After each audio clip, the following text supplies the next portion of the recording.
You're good. All good. Guess I should give me.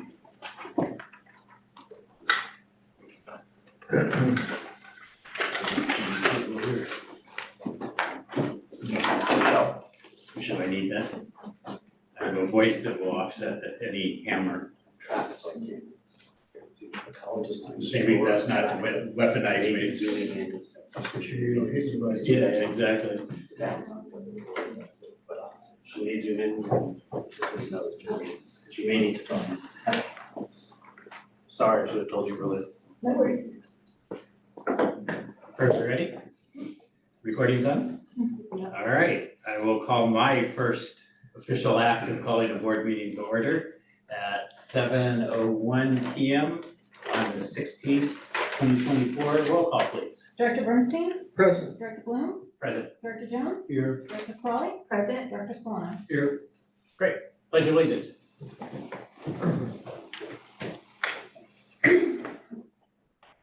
I might start. I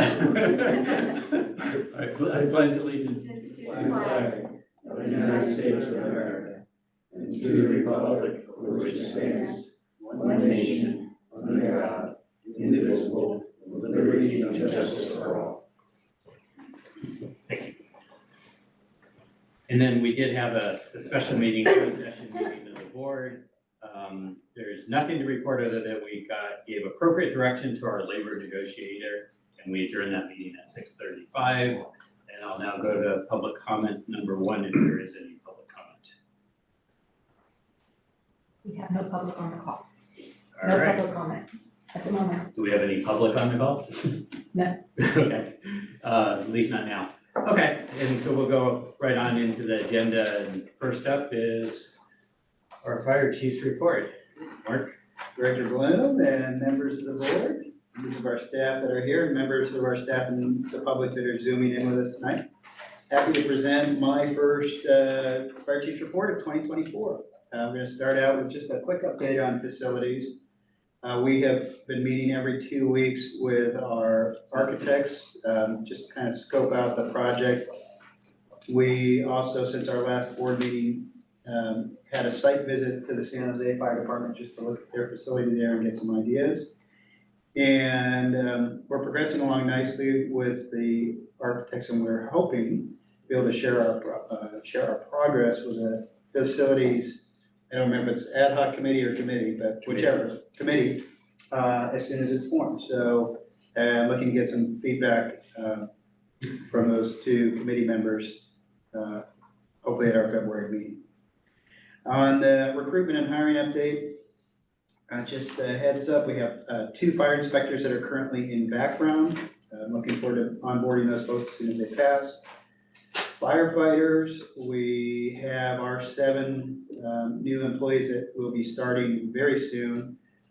I, along with Chief Ellis and Captain Randy Kelly, attended orientation on Friday night at San Mateo College for the academy. It's a joint academy that we're running. It's an interesting new way that we're doing the training, and that it is a program that's open to college students and also for sponsored firefighter recruits. So we have 7 in the academy. San Bruno has 2, and everybody else in that is actually a community college student. So this is the second time they've done it. Last semester was the first. Really successfully, and it also gives the outside, or I should say the San Mateo County College students, a good idea of what's ahead of them, because it's an incredibly rigorous academy because it's held to the fire department standards, not. So it gives them great exposure, also gives us exposure to potential future recruits for us. Anyway, our 7 new recruits start next Monday, and they'll be graduating in June. A mechanic recruitment is still ongoing. I believe I heard this morning, I don't remember if it was 7 or 9 applicants, do you recall? It was, I'm gonna say 7, so better than it was the last time, so we're hopeful with that. And then we had 2 promotions that were made permanent on January 1st. The first was Scott Blanford to battalion chief. He was promoted behind retiring Battalion Chief Tom Calvert. And then Aaron Blanford, who's actually Scott's cousin, was promoted to fire captain behind his cousin Scott Blanford. So congratulations to those two new promotees. Other items going on, the normal community engagement update. Stand by while I find my email report.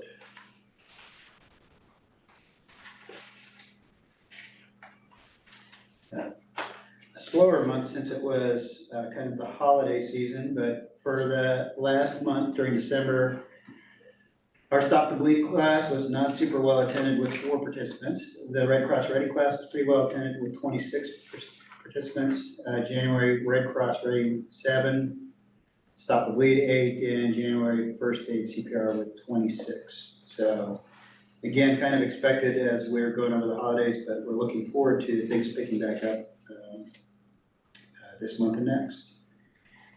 Update, oh, good. Just a kind of a quick update. This was something that had popped up at last board meeting as a potential agenda item. I thought I would just give you a quick update on what's going on with the proposed development over across or kitty corner to us over at the old Sunset Magazine site. Just for everyone's awareness, the Menlo Park housing element was conditionally approved by the state of California on December 20th. While that's great, and obviously that's not our purview, it doesn't negate the building remedy for people that have already submitted proposals, and that includes this, the one site over there. Currently, what's being proposed there is a pretty significant site with 805 residential units, 162 room hotel, 3 really large buildings. The tallest could be 396 feet high with an elevation of 37 stories. 2 other units with a 32-story tower and a 20-story building. So all of those, for a variety of different reasons should cause some concerns. I just wanted to assure you that, I mean, these are all just proposals. At some point in time, plans will be submitted. We will be, depending on what Menlo Park does, we'll be heavily engaged in ensuring there's adequate fire flow, fire protection. Question was asked about, our ladder trucks. How high do they reach? Generally 7 stories. We already have some buildings in our jurisdiction that are higher than that. And when they're beyond our reach, there's certain things that are put into place with additional water, additional sprinklers, different construction, all of which can be accommodated through engineering controls. So just know that anytime one of these developments, whether it's something that's giant like this or the meta construction that's occurred or at Willow Village, or with any of these new developments that are going in, we're always working hand in hand with whatever building department happens to be, whatever city it is, to ensure that from our perspective, it's safe, from access and egress side of things, from occupancy and fire protection measures. And, like I said, as these things get larger and larger, there's a number more measures that need to be implemented, and we'll ensure that they're safe. We will also, when the time comes, weigh in on the impacts to us, that it may have. For example, I don't know what the total population might be with residences and then daytime population. If it has an impact to the fire district and its ability, to still deliver service, we can ask for accommodations there in the form of additional monies, additional resources.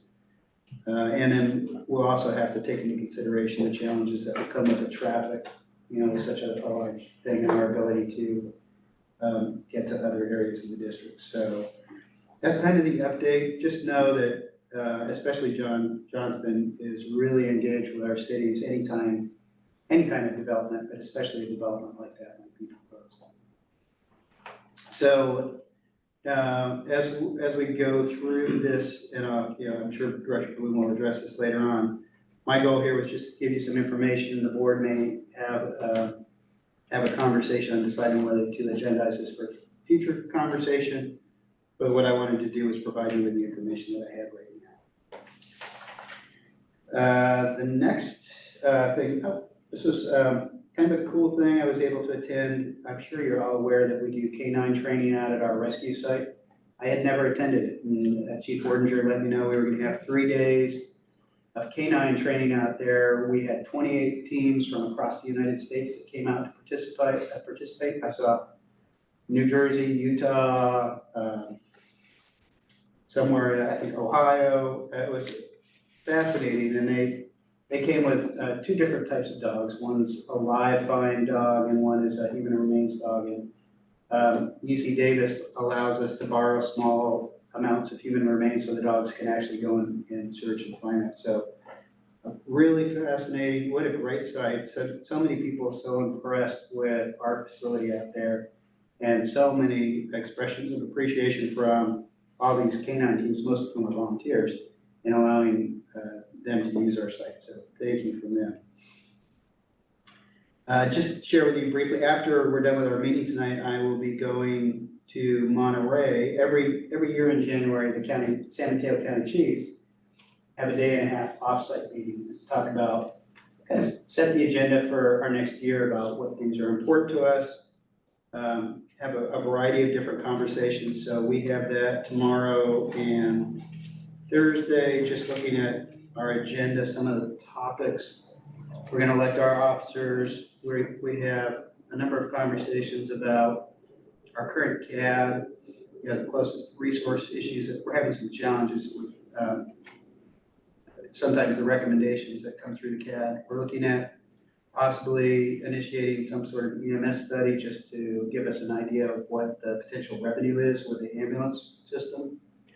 Talking about some Measure K grants and working on trying to apply for some of those for radio infrastructure upgrades for the entire county. Discussion about dispatch. Discussion about the new fire academy that I just mentioned to you that our 7 folks are going through.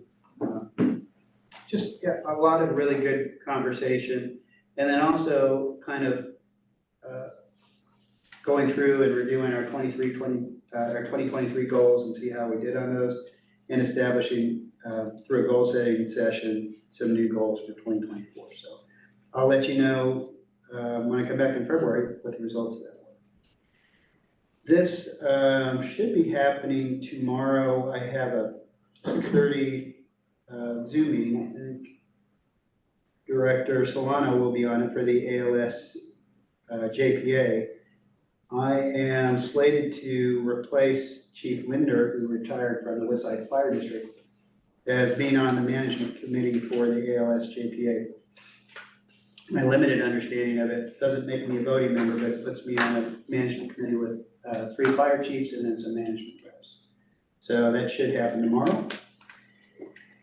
And then also another thing, just to share some information. This was a conversation that happened at last meeting also, was kind of some conversations surrounding the San Francisco Creek JPA. Did a little research on that, on what, and pulled up some of their originating documents. Why will I find them? But the general answer to the question, currently there's 5 agencies that are actually member agencies of the JPA. Menlo Park, East Palo Alto, Santa Clara Valley Water District, and the San Mateo County Flood and Sea Level Rise Resiliency District. There is a provision in their formation documents to add members, should the 5 members want to do that. That's just done with an amendment.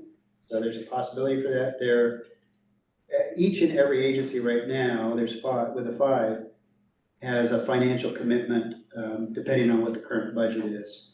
So right now, for those 5 agencies for the 23-24 budget, it's approximately $422,000 per agency. So obviously, if we were to join, that would drop it down to $352,000 because we'd be split 6 ways. So,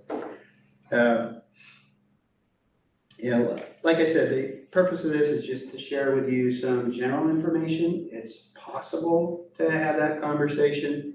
Again, that will be up to the board during the proposed agenda items portion to see if there's any desire for me to pursue anything additional, so. Can you repeat the list of members?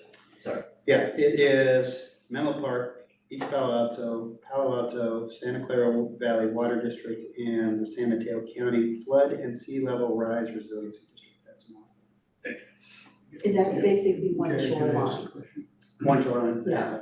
So, Yeah, Chief, what was, their expenditure for 2022, yeah, their yearly expenditure? so interesting, I didn't even know you were gonna ask that, but I brought their budget. Just that, you know. It's it's $1.9 million, most of it, I'm trying to think, about 725,000 of that is for, no, not even, probably about $400,000 is for capital projects. So the rest is legal and administrative costs. Thank you. You're welcome. Then one final sad note in our significant incidents. I think I let all the board know on Christmas Eve morning, we had a double fatality fire down in the 1000 block of Madera Avenue, where two people, and I don't recall how many pets, but I think there was 2 dogs also that passed away. It was a slow burning, tragic fire. The call came on in the very early morning hours. Your Menlo Park firefighters did a wonderful job in finding the victims. One of them was moved into the ambulance and pronounced dead on seeing it. The second victim they located was taken code 3 to Stanford Hospital and passed away, I think, the next day. But it turned out it was an occupancy in a 2-story multifamily apartment complex where it sounded like the occupants were heavy smokers and they had just disabled all of their smoke alarms. And we're not sure, it's still undetermined now whether it was an electrical fire or possibly a result of smoking materials, but nothing alerted the people that were in there, so they were overcome by smoke. So really tragic. Unfortunately, that seems to happen a lot around the holidays, but yeah, tragic outcome. Yes, sir. FYI, I knew about East Monroe, East Palo Alto, that's pretty, be general, but it happens a lot. People, the batteries start chirping, people unplug it, and seniors in particular just let it go. I don't think. Probably could have saved some lives. Yeah. So, I'm sorry, that kind of grim note, that's it for my fire chief's report. Back to you, Director. Thank you.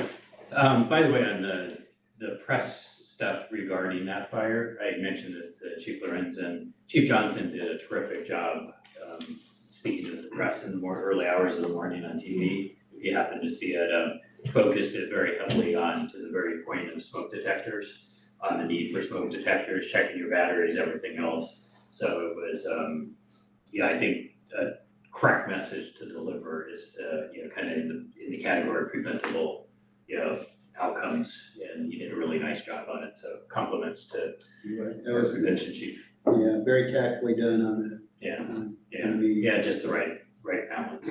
Virginia? Yeah, no, I would agree with that, and also, I didn't watch it on TV because we weren't here, but I did read about it in the local papers, so, yes, thank Chief Johnston for it. I'll let them know. It confused me also to think that somehow, I'm not sure where it falls, I know it falls with the city as well, and I don't know if there anything the fire district can do, that we really need to have annually, twice a year, campaign, marketing campaign that just speaks to that issue. And how that would work, but. We have in the past passed out smoke detectors to the public. Well, we At worked no with the Red cost. Cross, we worked with the Red Cross to install them. Passing them out at no cost. You may want to share what you and I talked about too. Firefighters installing them and stuff. Yeah, I'm drawing a blank on our conversation. The thing we talked that morning was really.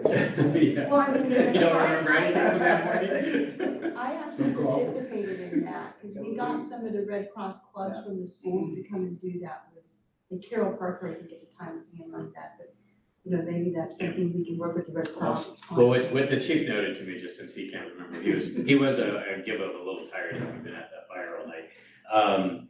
Is that the fire crews, when they're on medical calls and other things in residences, if they see that smoke detectors are missing, they'll raise that with them, and they'll even, you know, come back and install them in the residence if it's seen, so they are focused on that, but to Robert's point, I think it's probably something we can talk on future agenda item. Question is, do we wanna look at our kind of marketing programs around fire detectors? And also, what I do know is that the American Red Cross have a campaign, and they go out periodically throughout the year to different neighborhoods throughout San Miguel County, and trying to figure out what their schedule is, and see if the next time they're out, and install the new park. I know it's coming up soon, so I'm not sure which area. I will circle back with Amandeep and Heather and see if there's some opportunities for us to do something like that. Yes, sir. Yeah, I was just gonna ask the question if this is at all part of the responsibility of the community engagement person. That part would be, yeah, about the smoke detectors. Yeah. So, yeah, you know, when you look at Amandeep that we just hired is community risk reduction, right? So that's part of it, part of it's an educational piece, part of it is looking at what our history is and trying to figure out if there's areas where we can actually reduce the risk in our district, which would be, you said, you know, a campaign, a smoke detector campaign where we provide free smoke detectors, install them, et cetera, would be really appropriate for that. The thing that seemed to work very well in the past, as Virginia said, the Red Cross got involved, so did Boy Scout units. And they then would go inside homes at people's invitations, obviously, and install them, and they're relatively easy to install. And now the batteries don't even have, you know, they last for 10 years. So I think it would really be helpful to encourage that. We should Yeah. move on to the next item. I do have another question, I'm sorry. Yeah, go ahead. I waited patiently. and Yeah, raised go my ahead. hand. I thought you were done, sorry. I wanted to ask you about the canine training and to what extent in our district we have any canine units or access to any. I will have to ask that question and get back to you. I know we have a number associated with our team. How many actually live in our district? I don't know. I can answer some of that Oh, if you'd like. please do, yeah. Some of the fire departments in the area do have K-9 teams. South San Francisco is one that does in particular that I'm aware of. They've historically been involved with the task force as well, but that's not necessarily a requirement. They just choose to have dogs. There's also the California Rescue Dog Association, which is a California-wide volunteer group. County has full access to those dogs. Those are all from area dogs. They're not fire-trained dogs, but some of them are trained for industrial rescue type things. And then there's the FEMA dogs associated with the task force. We have a dog team on Task Force 3, which is multi-agency like everything else, and those are also available on mutual aid requests. So And then the sheriff's office, the search and rescue team has volunteer dog handlers as well for missing persons predominantly. if there were a collapsed building, say in our district, how long would it take to get some sort of a team there? You would probably, from If President Bloom just asked me to tell you when you're getting straying from the agenda, you are straying from the. Okay, we're straight from, I'll ask you the question, we'll move on if that's okay. So the short answer is Mountain View and South San Francisco both have dogs trained for that kind of rescue. And my guess is you'd have somebody, on site, just normal mutual aid response. There was a cliff collapse in San Francisco and they had 3 to 4 dogs trained for that kind of recovery. And I think they were there in the first hour. Okay, thanks, that's reassuring. Okay, thank you for that. All right, let's move on to the presentation on the GovInvest pension funding presentation. I think So- that is linked. Yeah, so good evening there, President and everyone. So I'm just gonna have a short introduction before I turn it over to our presenter for today. So the presentation tonight is more about the basics of, pension concepts and terminologies, as well as some updates on where we're at currently with our pension plans, specifically, our funding status and, our unfunded accrued liability. In the succeeding meetings, I think particularly on the March Finance Committee and board meetings, we will be digging more into the details of our options for managing our UAL basically. So I'm gonna turn it over now to Ira Summer from Covinvest to do the presentation for us. All right, thank you. Can you hear me? Yes. Yes. Okay, can you see the PowerPoint that I'm putting up on the Zoom screen? Yes. Yes, we can. All right, I'm assuming that's the same thing that we have in our packet, right? I sure hope so. That's what I read that, so. Oh, Ira, thanks for joining us. You're good to go. okay. So, I've got four sections that I'm going through here, 4 different steps. First, I'm going to start with pension basics. I have been working on public pension plans for almost 40 years right now, so this stuff is second nature to me, but I understand that some of you may not have gotten on the board based on your public pension expertise. So I'm going to start with the basics on how the whole thing works, then talk about how your district pension compares to others throughout CalPERS, talk about what's changed since the last CalPERS actuarial evaluation and the impact of those changes, and then talk about addressing the unfunded liability and why that's a good thing to do. So in terms of the basics, the math underlying all the pension calculations, very complicated. The concepts are really simple. It all boils down to the money coming into CalPERS is supposed to be enough to equal the money going out of CalPERS. So that's it. That's all the math is really trying to do. The money coming out of CalPERS is a combination of benefits and expenses. And of those two, by far the largest are benefits. CalPERS expenses are 10 basis points or 0.1% of their assets, making CalPERS one of the most cost-effective pension administrators in the country. Money coming into CalPERS comes from 3 sources: employee contributions, district contributions, and investment income. And of those 3, the largest by far is investment income. Depending on how well funded the plan is and how the markets are doing, the investment income will be anywhere from 60 to 90% of the money coming into the plan. Now, that's a great thing to keep your costs down over the long term. It's a problem when the markets are volatile, which they have been for the last decade or two. Because when the investment income has some down years, you make that up with district contributions. So it makes the contributions relatively volatile. Now, CalPERS does what they can to keep the volatility to a minimum. They've implemented a number of different actuarial methodologies.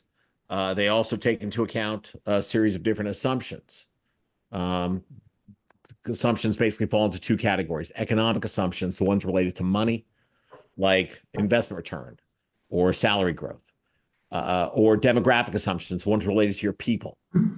So they have assumptions about when your employees are expected to retire, how many firefighters may become disabled before retirement and start collecting benefits early, how long your retirees are going to live, how many employees are just going to leave without collecting benefits.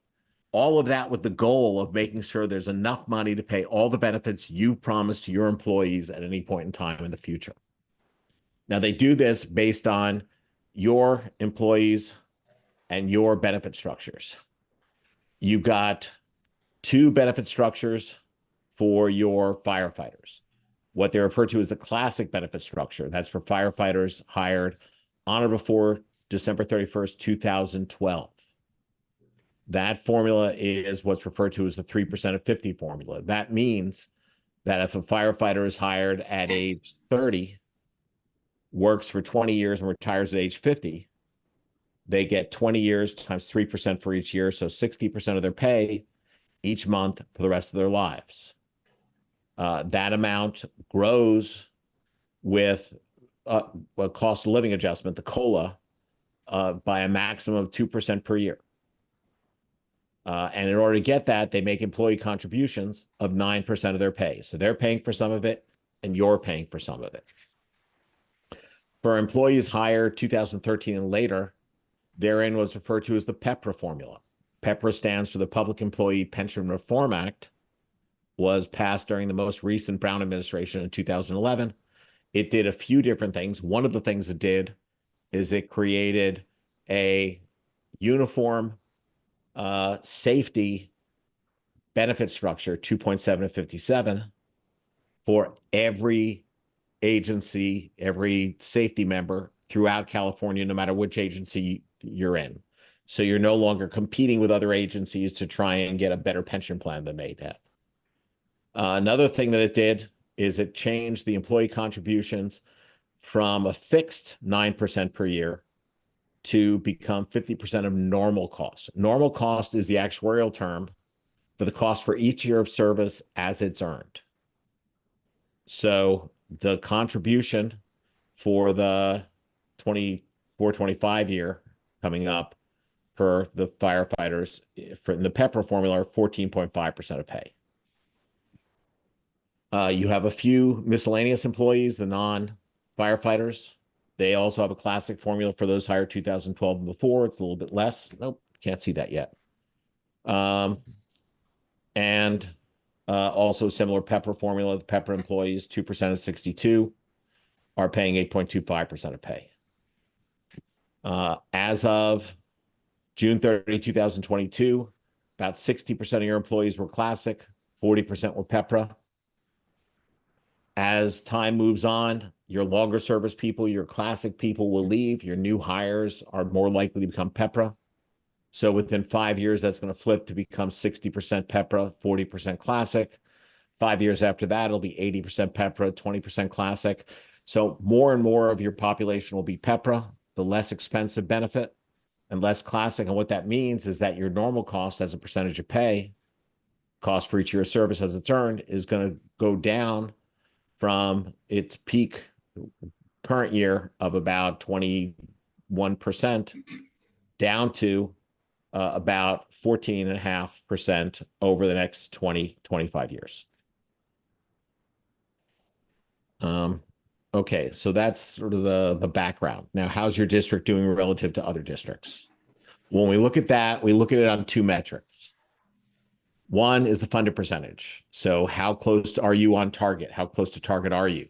We look at that by seeing your plan assets divided by your plan liabilities. That's calculated as of June 30, 2022. Now, the reason we use June 30, 2022 is because that's the date of the most recent actuarial valuation report released by CalPERS. CalPERS released the June 30, 2022 actuarial valuation report in August of 2023. That report is used to determine your required contribution for the 24-25 fiscal year, the one coming up starting this July. So that's one measure. The second measure is the total contribution percentage. We take the actuarially determined contribution, the required contribution that you have to make, divide it by the payroll, and we get a contribution as a percentage of pay. We do that so we can measure, have a reasonable measure between agencies of different sizes and see how much of your budget is being used up by pension contributions. When we talk about the actuarially determined contribution, that's a combination of the normal cost, this term I keep throwing out there, which is the cost for each year of service as it's earned, plus a payment towards the unfunded liability. So to the extent that you're not 100% funded, you're not completely on target, there's a plan to catch up to get you to 100% over time. So you make that payment on top of it, and the combination is the employer contribution. That's the minimum that you are allowed to pay to CalPERS. CalPERS is always happy to take more of your money if you want to send it in their direction. Now, we also make sure we're comparing you against the similar types of plans. You are a smaller agency, fewer than 100 active employees in the plan. So you are in what CalPERS refers to as the risk pool. You are sharing demographic risks, so that if one of your firefighter dies in the line of duty, In the past, before they enacted the risk pool, which I think was 2013, the cost of that would have been huge if a 25-year-old had died in the line of duty and payment had to be made for the rest of their lives, and your costs would have shot through the roof. Instead, these risks are shared across all the different agencies all across the state, and it's like buying insurance. It keeps things relatively steady across time. So we compare your classic miscellaneous plan against other classic miscellaneous plans in the risk pool, the PEPRA miscellaneous against other PEPRA in the risk pool, classic safety against classic safety, and the PEPRA safety against PEPRA safety. What we see for the miscellaneous plan, you're 75% funded. That puts you right in the middle where other agencies are throughout California. In terms of contributions, your contribution, what happened to my, there it goes. You're making a contribution of 34% of pay. That's also pretty much in the middle of what we're seeing for agencies throughout California for the miscellaneous plans. For the PEPRA plan, better funded, hasn't been around quite as long, 88% funded, puts you again in the middle. And the contributions, because of that, sorry, skipped over, 8.5% dead center of where we see the plans, the other PEPRA miscellaneous plans throughout the state. For the fire, which is most of your liability and most of your contributions, you're 83% funded. So you are a little above average on that one. You're doing a little better than most agencies throughout California. Because of that, your contribution percentage, 58.2%, although it is high, it is still lower than more than half the agencies throughout California. On the PEPRA side, the plan's better funded, 86% funded. You're right in the middle of the 8 PEPRA agencies. And the contribution rates are lower. You're at 15.1%. So Ira, before you go on, can I ask a quick question? Sure. So my understanding from what you just presented is there's no such thing as being 100% funded because it's a moving target, right? So okay, I could be 100% that's funded this year in 2022 and be 60% funded theoretically next year. Yeah. Is that a correct statement? okay. The first statement was not a correct statement. You can be 100% funded at a point in time. Okay. But what being 100% funded means, to me, may be different than what it means to you. Because for many people, if you say, I'm 100% funded, I paid off my liabilities. They think it's similar to a car payment or a house payment. Because I paid off my mortgage, I don't have to make another payment again. But that's not the way that pension plans work because the targets move as you go along. So you could be 100% funded one year. You could the next year drop down to 90% funded. A couple years later, you could be 105% funded. Because the way combination of what the actions you're taking to get there, as well as what's happening in the world around you. And again, as I mentioned earlier, the biggest thing driving your position are investment returns. And I know there are some powerful people in Menlo Park, but I don't think you guys control the markets. So those things are going to be driving, going on around you. So even if you do all the right things, something can go wrong. And vice versa. Sometimes you can just not do much. And in the 1990s, as we'll see in a moment, the market saved a lot of people from some very bad decisions. I don't know if that's answering the question you wanted or just depressing you a little bit more. No, you answered it, thank you. Okay. Other questions? Okay, so we'll talk about what's changed. I'm going to start with investment returns because that's the thing that's the biggest impact on everything. Last 2 years, and the year ending June 30, 2022, the year that's included in the results that I showed you, CalPERS had one of its 5 worst investment years in its history. They announced a return of minus 6.1%. That year, every asset class lost money. Didn't matter where the money was, it lost money. Pretty much every pension fund in the country lost money. So this is not an indictment of CalPERS because they have a lot of money they've got to invest it somewhere and no place was safe. They followed that up in the year ending June 30, 2023, announcing a return of 5.8%, a little bit below their assumed return rate of 6.8, but much closer, much better. So at least something solid. This graph shows the returns during the green bars are the returns for the last 40 years. And what you can see here is that the investment returns very solid during the 80s and 90s, covering up almost anything anybody wanted to do during that time period. Since 2000, though, the markets have been extremely volatile. Now, the red line is CalPERS' assumed rate of return, their discount rate. And it's a lot steadier than all the other lines. It looks pretty straight, but it's not straight. It was 8.75% back in the mid-90s. Got lowered down closer to 8 right before the crash in 2000. Back when I was part of the team being the auditing actuary for CalPERS. It's been dropped a few more times since then and down to 6.8. The main reason it has been decreasing on a regular basis is it's supposed to be a measure of the expected return in the fund.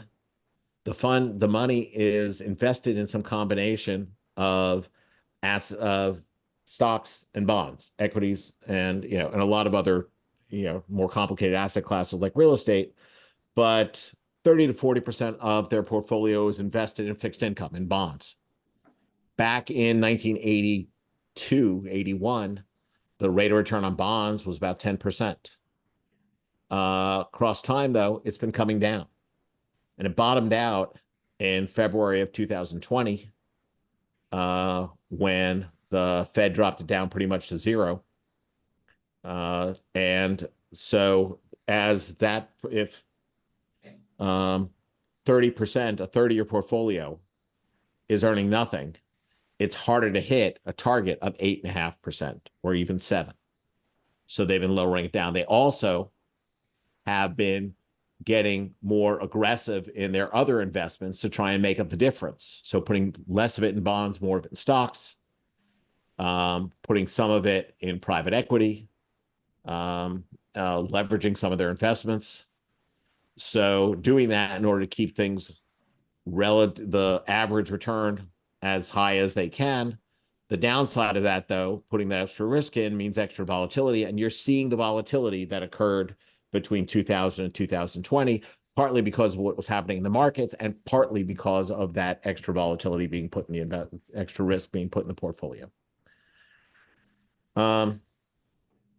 So two things about that I do want to mention. One is I mentioned some of their monies in private equity.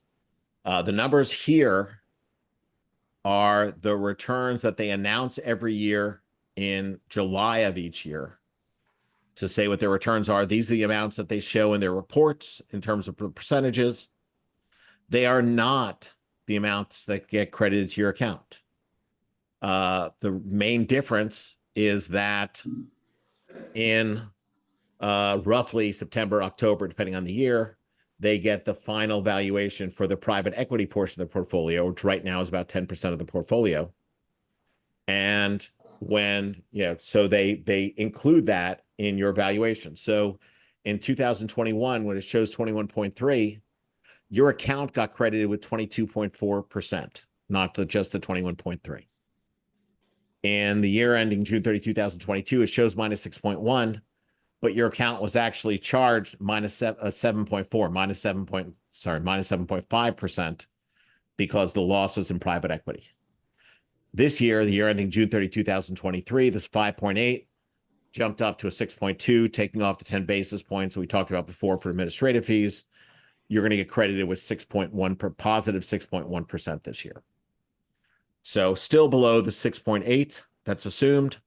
And as I mentioned in the beginning, less money in investment return means more money is going to be required from contributions.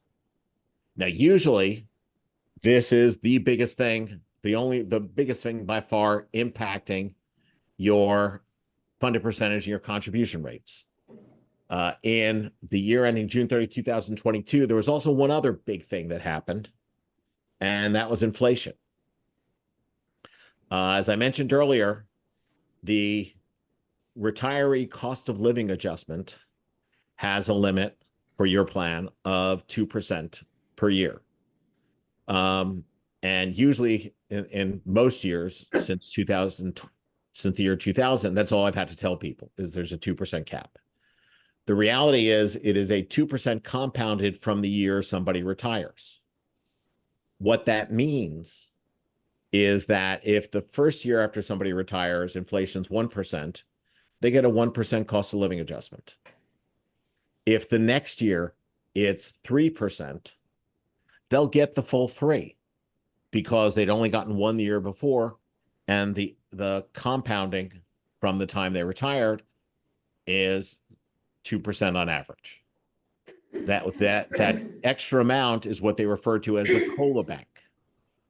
And that really hadn't kicked in since 2000, but it did in 2022. Inflation was 4.7%.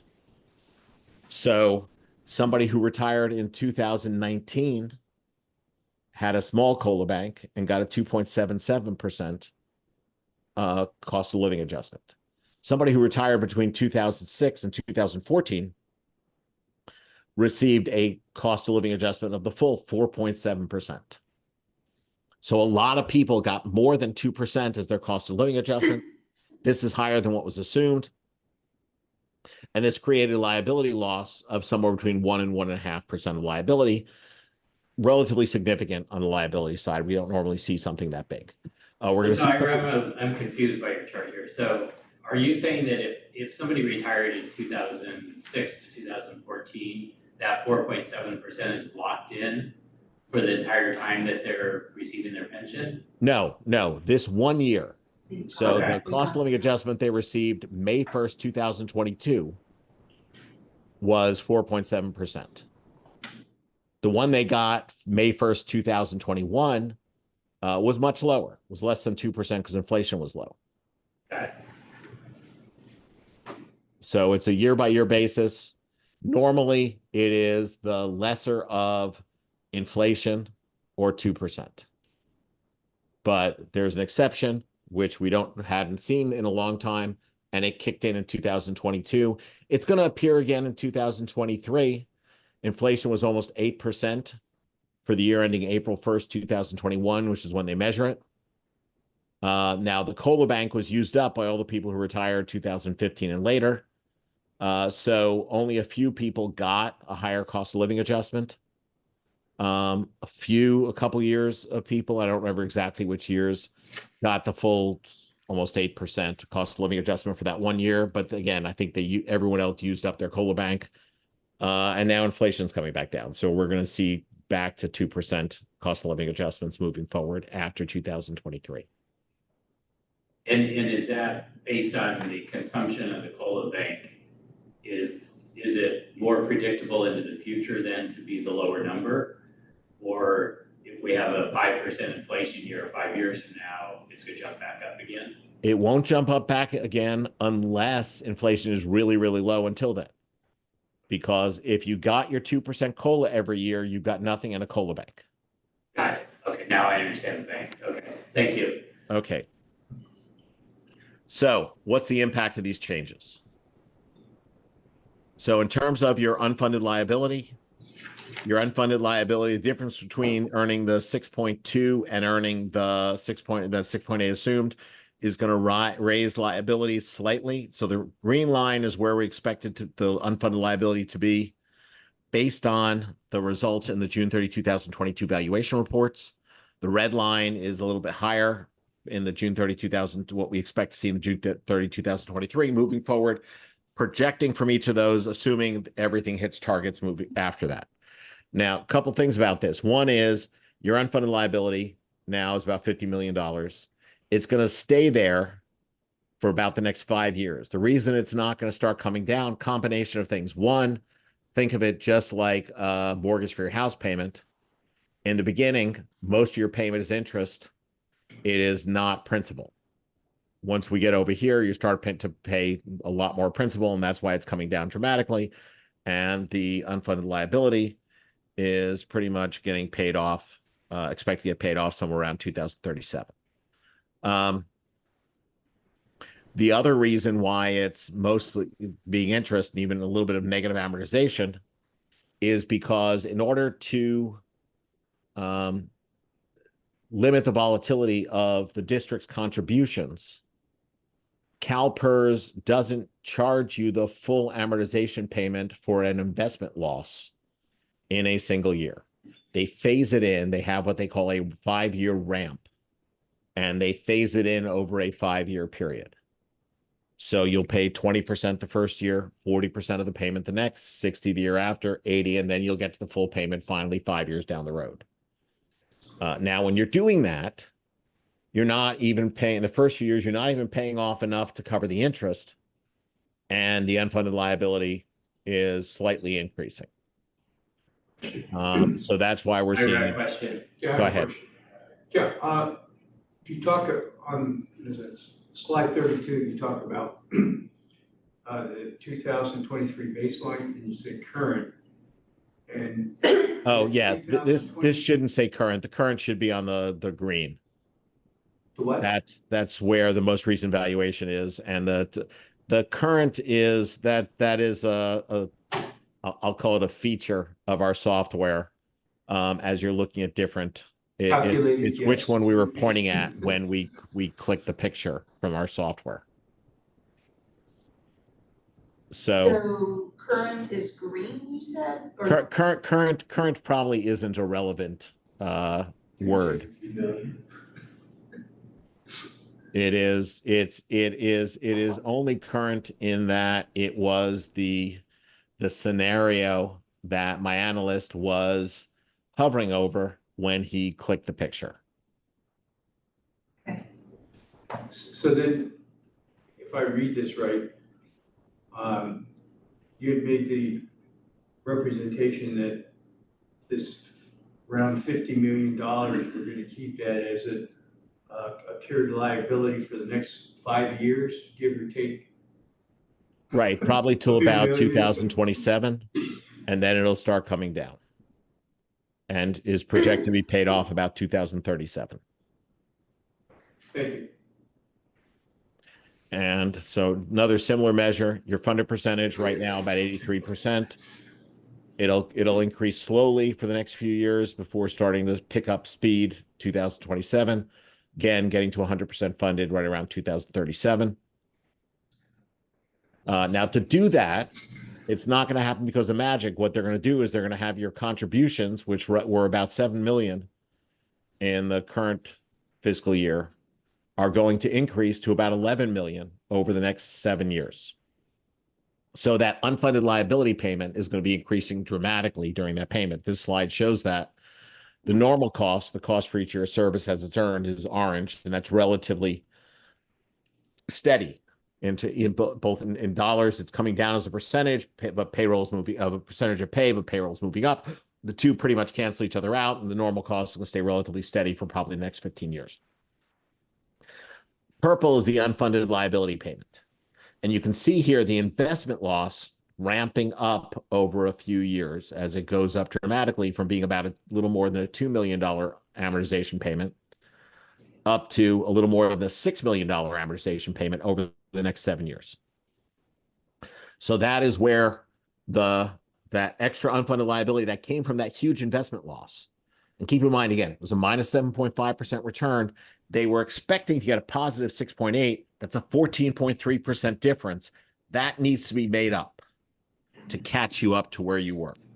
And to do that, contributions are going to increase dramatically. So your total contribution, which is about 7 million this year, is going to go up to a little more than 11 sometime over the next 7 years. So pretty much a 50% a little more than 50% increase coming in over a 7% year, relatively dramatic. We're seeing things like that and often bigger for every agency throughout California.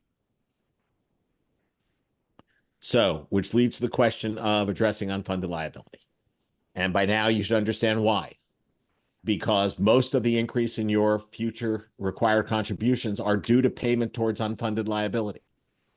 And this unfunded liability is effectively a loan from CalPERS.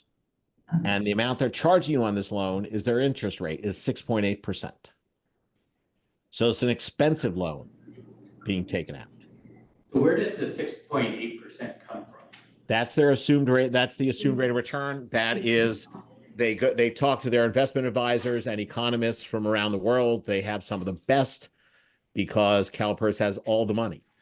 They have about $500 billion in assets. So they have some of the best people telling them what they can expect to earn from their investment portfolio. They will be making some slight changes to their investment portfolio. They're supposed to announce them in March. They preliminarily talked about them in November.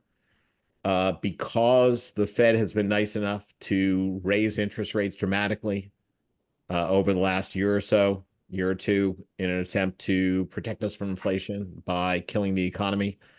The fixed income portion of CalPERS portfolio, instead of earning 0, is now going to be closer to 4. That means that they can expect to get a slightly better return on their portfolio. So they're doing a slight reallocation. They expect to earn a little more than 6.8 moving forward as the average, closer to 7. They're not going to change the discount rate assumption yet. They will discuss that at they do that under law next time in 2025. So if the markets stay where they are right now, they may move it back up slightly in 2025. But given everything that's going on, that's a long time in market years. Let me make sure I understand. A little sarcasm probably in my question. So CalPERS gets to pick what they believe their investment return will be, and that therefore sets our interest rate for our unfunded liability? I don't know if that's sarcastic or cynical, but If the answer is yes, I'm good. the answer is sort of yes. Okay. It is. They don't, again, the CalPERS board are the one that set the rates.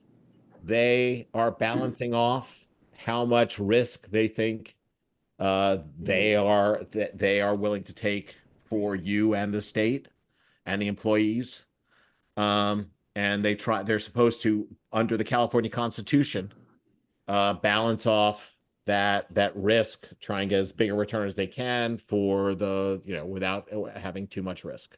So they pick. I mean, the something ironic they part think is they you can hit. mentioned the experts that advise them. If experts were actually accurate, then we should outperform the market dramatically, and we shouldn't be having this discussion. Yes and no. Because part of I don't know how many of you have $500 billion each. But those of you who do understand that when you have that much money and you invest it, if you're investing in the stock market, because basically the asset allocation is the thing that drives it. Yeah. And if you have that much money and you're putting $100 billion in the stock market, you are pretty much investing right across the stock market in the index. So they are, so most of their portfolio follows the markets they are in. They have a few, like the private equity, that they are able to go in and do a little bit better. And in many years they do, but even the best people or the people they think are the best people aren't infallible, and there are bad years. Yeah. Thank you. Could I ask a question? Yeah, of course. I wanted to ask a question, and maybe this isn't something that's tracked, or maybe it isn't even a legitimate question, but are the PEPRA funds generating additional unfunded liability?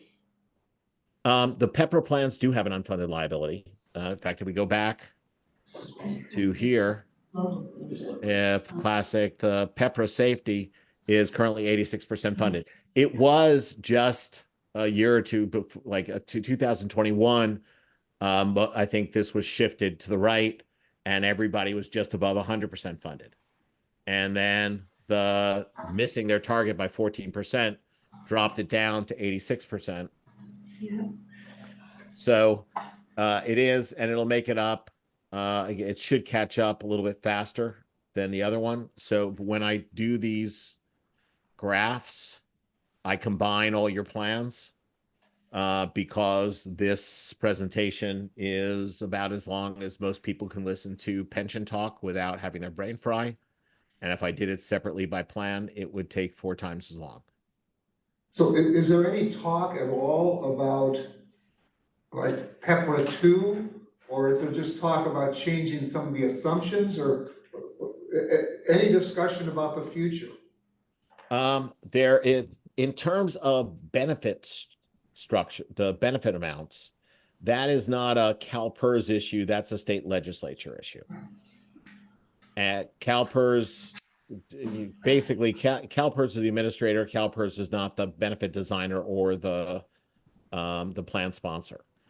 I would not expect, I haven't heard significant talk about a new benefit structure.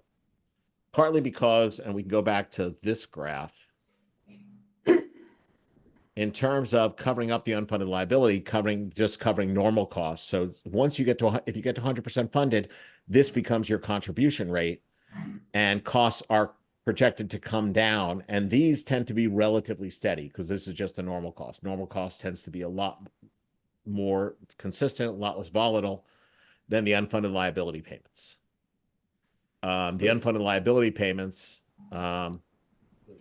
and a lot of the unfunded liability payments come from this graph, both being below target on the red line, and even this little bit of dip in the red line from 8.5 down to 6.8 created a huge unfunded liability because less money being expected from investment return means more money was going to be required in future contributions.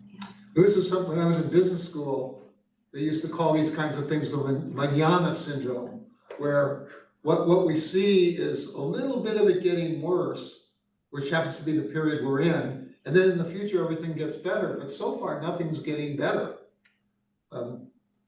Is there an indication that things will really get better? And this is, so a lot of this is the cycle we happen to be in, and the cycle we're hopefully going into. Again, as I was involved in working with all the public pension funds during the 80s and 90s, when everybody thought everything was magic, and we tried to temper that to some extent because it was going too well. And what we, the stock market for the second half of 2023, the year, from July 1 to December 31st did very well. I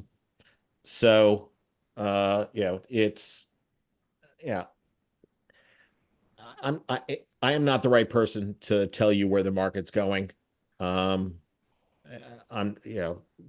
happen to believe it's, we've got some solid economic future coming, but it's still a few years out.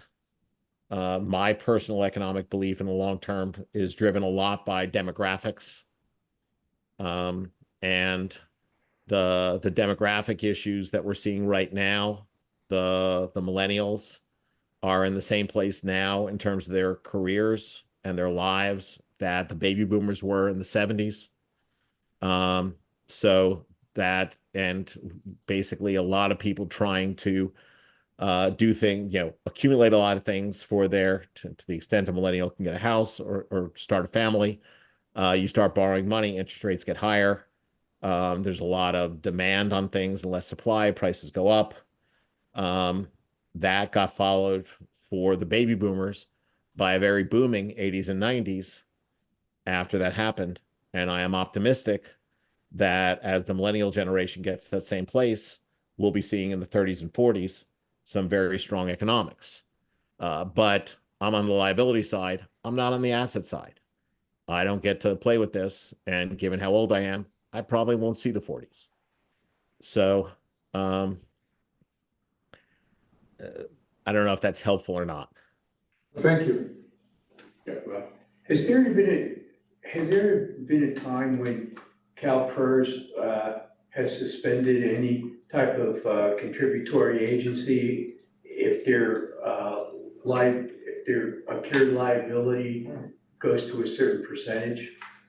Where they can't cover their annuance or Okay, their let actual me pension contributions? let me answer the question that you asked and the question I think you were trying to ask, and those are two separate things. First,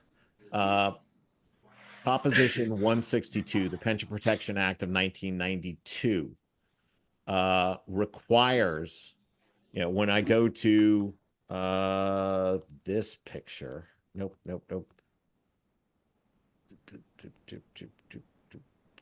That one. Required contribution, the total employer contributions. The contribution on the right is a required contribution. California Constitution says that the CalPERS board sets the assumptions, sets the contribution rates, and the agencies are required to make those payments. Those payments have top priority.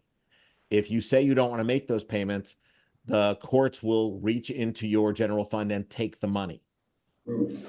So you are required to make those payments. It is a top priority, and there hasn't been a situation yet where that hasn't happened. But it is possible for an agency to leave CalPERS. If they do that, first of all, if you're not going to make any future contributions, CalPERS basically reinvests your assets in risk-free investments, which get a much lower return, which means you need to have a lot more money in there in order to guarantee those payments. In sometime in the last 10 years, I don't remember the exact year, an agency decided they were leaving CalPERS, was not fully funded at that point, told CalPERS they would not make any additional payments. Under state law, CalPERS is required to cut payments to retirees for that agency.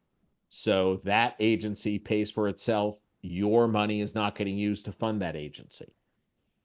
So I don't know if that's a yes or a no to your question, but yeah, you don't really have an option of dropping out. And if you do, you're not paying for anyone else right now, and nobody else is going to pay for you. Ira? Oh, Ira, I have a question. Okay. Is the district worse or better off for being part of a risk pool? I think in general, I mean, that's like saying you're better or worse off by buying insurance. If you never use it, you might have been better without it, but the chances of you never needing it are really small. And when you need it, it is a huge benefit. So being in the risk pool, I think is in general a very good thing for the small agencies. It is also not optional. Under CalPERS law, once you qualify for the risk pool, you're in. Once you're in, you cannot leave. Pretty much, it's like Hotel California.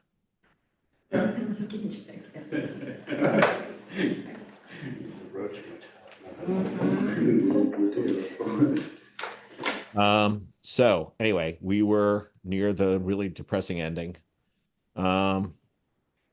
And yeah, basically talking about how each year when you have a new unfunded liability, and we sort of talked about this before, it gets spread out over a new 20-year period. The blue lines here are what your unfunded liability payments were scheduled to be in the 2021 actuarial valuation.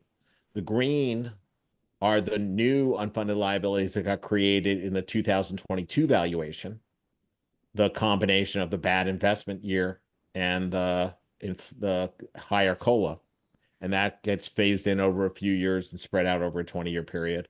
The black is the new unfunded liability that we expect to see in the 2023 valuation based on almost hitting the targets. So again, creates a new unfunded liability base and gets back to the first question that was asked, which is, even if you were in great shape at one point, things can go wrong. And it can also flip around because in 2021 was a fantastic year. A lot of unfunded liability disappeared at that point. And we can, if the second half of fiscal year 24 goes the same way as the first half did, we may get some of that happening again in that year. But until then, basically it's a question of, you could sit there and you could hope, you can instruct your finance people to buy Powerball tickets, or you can start taking some sort of action. And different agencies start trying to make plans to start paying off the unfunded liability a little bit faster, either doing it through a big one-time contribution, maybe some windfall comes in or extra money from the state or the federal government, or trying to basically take steady steps throughout it, making annual additional contributions. Some agencies do it on a budgeted basis where they say, okay, let's put away an extra $250,000 each year on top of it and try and catch up a little bit faster. Others wait till the end of the year, see what their budget surplus is, and start putting those in, or see what kind of savings they get from maybe unfilled positions or something else. When that money does, then there's a question of where do they put the money? You can give it either directly to CalPERS, and every time you give extra money to CalPERS, they want to know exactly which of your 4 plans it goes into and which amortization base is getting paid off. And there are differences in that. Or you can put the money in a Section 115 pension trust, which is basically like a rainy day fund, but the money, once it goes in there, can only be used to make future pension contributions. The plus side of being in a pension 115 trust is that you can invest it in things a little more aggressively. I wouldn't recommend being a lot more aggressive, but a little more aggressively than you can your internal reserves. Internal reserves are limited under state law to basically short-term, low-risk government securities. So whatever the short-term interest rate is, and right now, fortunately, again, it's close to 3-4%. But you can do a little better. You can probably earn 5 or 6% going into a 115 trust and relatively safe investments. If to the extent that the board wants to take action, we are planning on sitting down with your staff sometime in the next few weeks and looking through some options here so you can understand what kind of bang for your buck you can get for different amounts going into the plan and how they go in. So if that is what the board wants to do, then we'll work with your team to bring some options to you to help you better understand that at a future board meeting. But it sounds like to warrant going to say a 115 pension trust, the board would have to have confidence that we can beat the 6.8%, right? Yes and no. There is, and we'll show that in terms of the value. It's going to be tough to beat the 6.8 unless you think the market's doing badly, and being conservative is going to beat CalPERS won't hit the 6.8. You won't hit the 6.8, but you'll do better than they do. That's not the hope for most agencies, but it is the flexibility that you get. If you put the money in the 115 trust, if you give the money to CalPERS, CalPERS will reset your amortization bases and reset your required contribution, and you have a new set of fixed payments moving forward. If you put it in the 115 trust, you decide when you move the money over. So if your district needs a new fire truck and has to spend $1 million you weren't expecting to pay, you can make some of your required contribution to CalPERS from the 115 trust, giving you $1 million of flexibility in your general fund to make a payment towards something else. You can move the money over. So it's flexibility that is in there. It's like having an extra reserve that's earning a little bit of more money. So this is, again, we can go into a lot more detail of this, to the extent that we bring back options to the board. Do most boards consider this, I guess, in relationship to their reserve policy, or do they look at this independent of their reserve policies? Typically, just from your experience. Connected. It's not. It's similar to the reserve policy, but it's not quite the same, because again, it's it's somewhere between your reserve policy and your debt policy, because you are trying to pay off this basically debt you have to the pension fund. Okay, Jeff? I'm trying to get my mind to figure out how to think about this because there's so many moving parts. But let me ask about the 6.8%. And let's assume for just a moment that that the fund would always be earning 5.8%. In other words, 1% short. In that situation, are we better off putting money, giving CalPERS in advance or holding on to that money? And are we saving 6.8% of that sum in terms of interest? Or are we actually losing money because the fund is not earning the target return? The 6.8. Okay, so if and that may depend on what your internal reserves would earn if you kept the money. Because if internally you're getting 3% and you give it to CalPERS and they earn 5%, even if they are expecting to earn 6.8%, your unfunded liability is going to go up. It would have gone up anyway. But instead, you're at least getting a 5% return on your money. And in the total picture of this, that is a better financial situation than where you are right now. Okay, well, that's helpful. Thank you. I mean, that's helpful. Okay, I'll take that and try and keep my mouth shut after that. I'm thinking. You're good. So, Elena, are we gonna be looking at the pension trust options? I mean, I'm not sure it's the best thing. The pension trust thing, Ira, kind of reminds me a little bit of a 529 account where you can only use it for specific, very specific things. So, I mean, in terms of maximum flexibility, I'm not sure, I don't understand that as well in terms of, because the whole purpose of a pension trust is to be able to use it to pay down, right? Or pay something. I mean, it seems like it might be worth exploring. I don't know what the risk reward is that's what I'm trying to figure out, but it Yes. seems very restrictive, like a 529. Yes, so so the next steps basically here is because I mean, historically speaking, what we've been doing in the past just to actually manage our UAL is to contribute a certain amount of money From the side to fund. yes, I mean, it was called the side fund 2009, 2010, but then we've been contributing like they call it, CalPERS calls it additional discretionary payments for a UAL. So I think in the past what we've been doing is we take like a certain percentage difference from, let's say 41% versus the actual rate, contribution rate, and then whatever the difference is, let's say it amounts to $3 million, right? That's what we contribute to CalPERS, and it differs every year. So that's just one option to manage your UAL. So the next steps here after the presentation is, we're actually gonna explore our options in managing our UAL. So as Ira mentioned, we have like various options here, like it's either a pension 115 trust, or we continue doing what we've been doing, which is ADP, or we have this I forgot what it's called,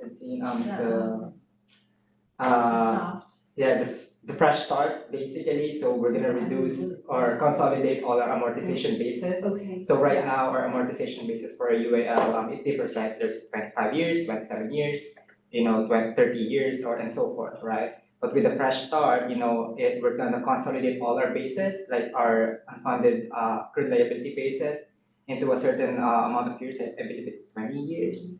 So we have a few options. Again, we're gonna discuss this with Aaron, and we're gonna bring another presentation back to the finance committee meeting and to the board, most likely in March. In March? Yes. Okay. I mean, we should probably get something on that agenda to like preface what you wanna do in March so we can start thinking about that. Yes, so our plan is to basically discuss and review our options for managing the UAL in the Right. finance committee meeting, and then In February. actually in March. Well, so is there anything that we can do to prepare for March in February? There's gonna be a discussions with, the staff, basically, with Ira to see basically, what are, the advantages, disadvantages of, the options that we just discussed. Okay. Then, we're gonna create, again, Ira's gonna create another presentation to actually lay out all of those options.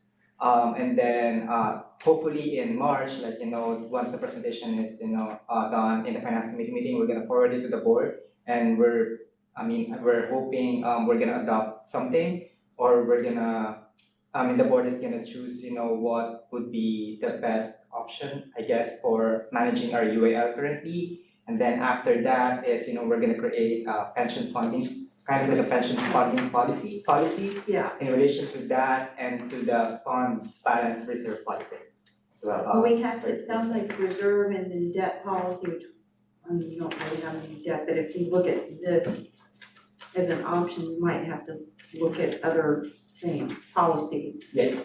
Okay, I'm just trying to prepare my mind to think along those lines, because this is, as our fund balance continues to grow, right? I mean, we really need to start thinking about this, and for special districts, reserve policies are super important, since the primary source, well, for us, pretty much the primary source of revenue is from our property taxes. And that's actually that's a good point, Director, because that's one of the reasons as well why we actually wanted to present this, This is great, by as the soon way. as we can, so we can tackle, the Yeah. next steps, which is, get the pension funding policy as well as the fund but balance policy reserve as well. So. Okay, thank you. I would just, do any of the decisions that we make affect the normal cost or whatever it's called that is charged to the employees? The normal cost, in terms of funding the plan, no. In terms of pay increases, bigger pay increases means higher pay, higher pay ultimately leads to higher benefits means higher normal costs. So No, I was talking about in terms of what their payroll deductions. no, it does not. Again, that's why it's just affecting the normal cost. They are affected by the normal costs, which is affected by CalPERS assumptions, the benefit structure. They are not affected by the unfunded liability. Okay, thank you. Any other questions for Ira? Okay, Ira, thank you very much. For me personally, this pension stuff is all new. I'm from the corporate world, so this is really helpful that you started with the basics when I was built up from there. So thank you very much, and we'll wait to hear from staff on the next steps. Yeah, again, I think it's important that you get a chance to think about it for a little while before we bring the options. I appreciate you allowing me to take up this much of your meeting time on a late night on a Tuesday. So thank you very much. Appreciate it. Final. I didn't want to ask him, I just wanted to mention that when we paid off large sums, $5 to $10 million at a time. We were never told that there were different options for the amortization bases and things like that. We just paid a lump sum of money and we never had any idea where it went. Yeah, well, I think that's a good outcome of this presentation is what staff's focused on, and that's why I asked the question about policy, reserve policy too, is that this is an area that the board should have a policy that states what our strategy is relative to all these things, and not be just on an annual basis going, oh, well, let's put this much money in. It should be policy driven, and so that it's predictable, it's planned, we know what we're going to do in advance. And so that will be really, for the finance committee, the focus is to make sure that the policy gets brought back to the full board.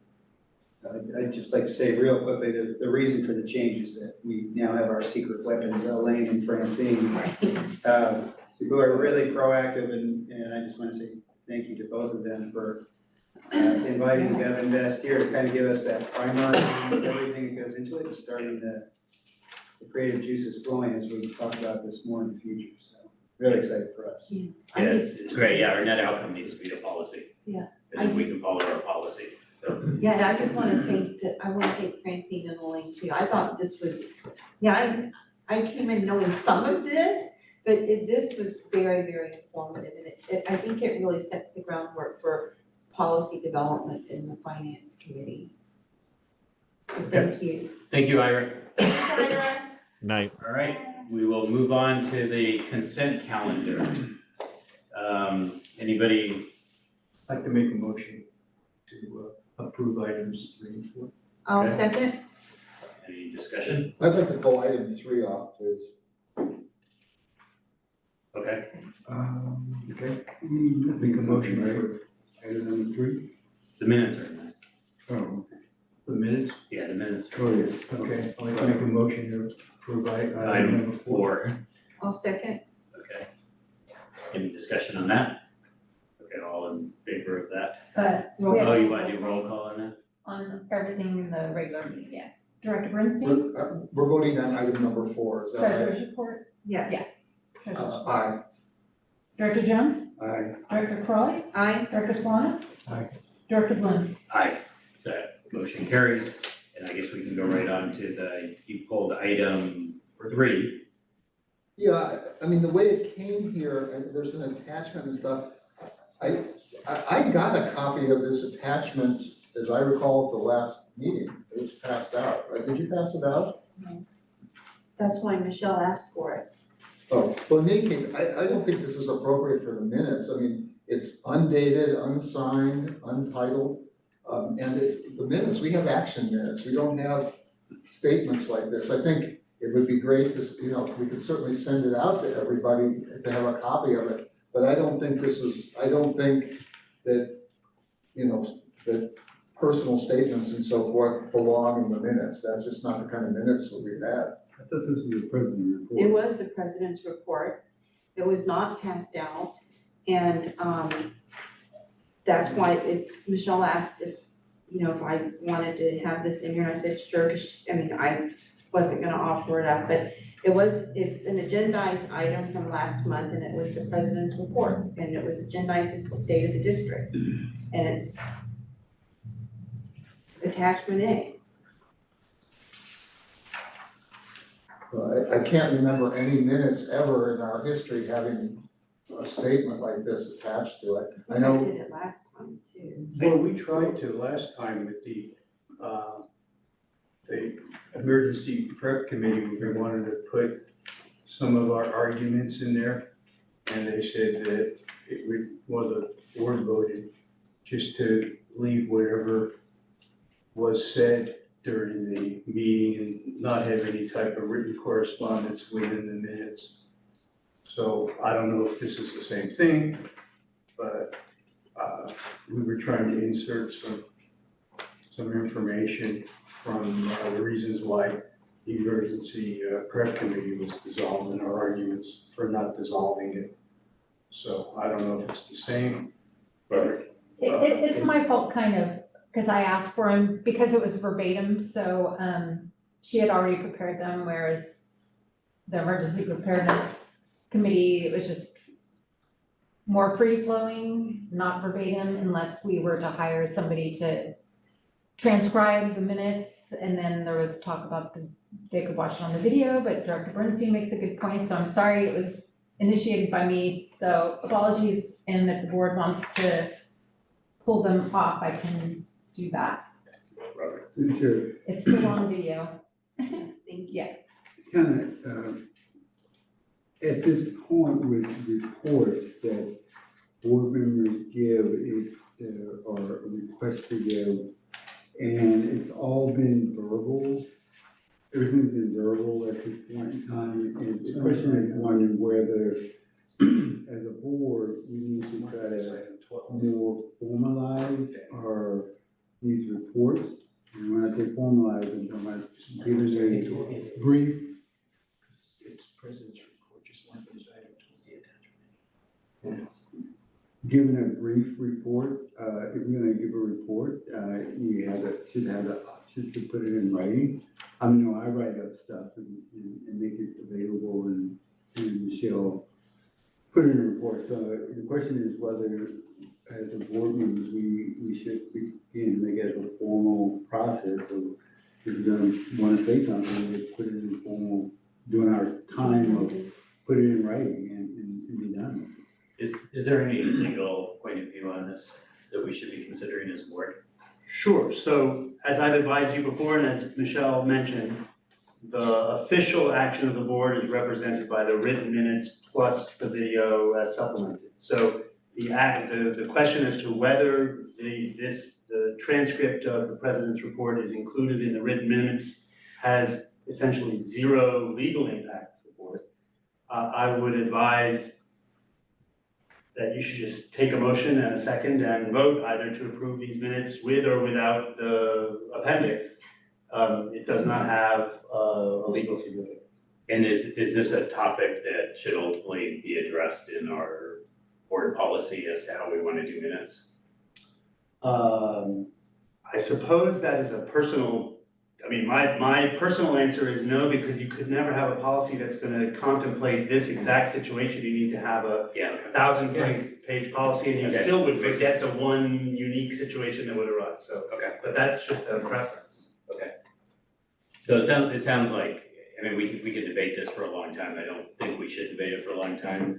I think we should have a motion to, either somebody put a motion on the table to accept it as is, or a motion to accept it with the modification. I brought up this item, could I make a motion then to accept the minutes as the minutes without the attachment? And then we can certainly send the attachment as part of the packet next time so that everybody has a copy. Is there a second to that motion? Second.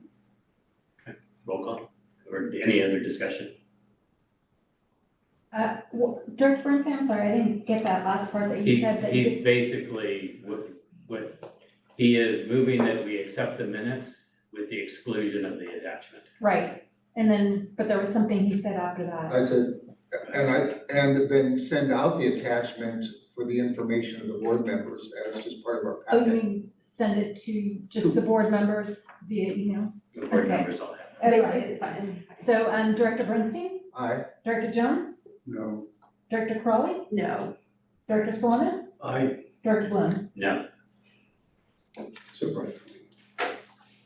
I want to get back to, I think this is gonna happen again, and I heard Steve in terms of it may not necessarily be important, but somehow, as a board, we really need to kind of get a grip on what goes into the board packet and what does not go into the board packet, and what comes on a table when we come in here that we have to respond to.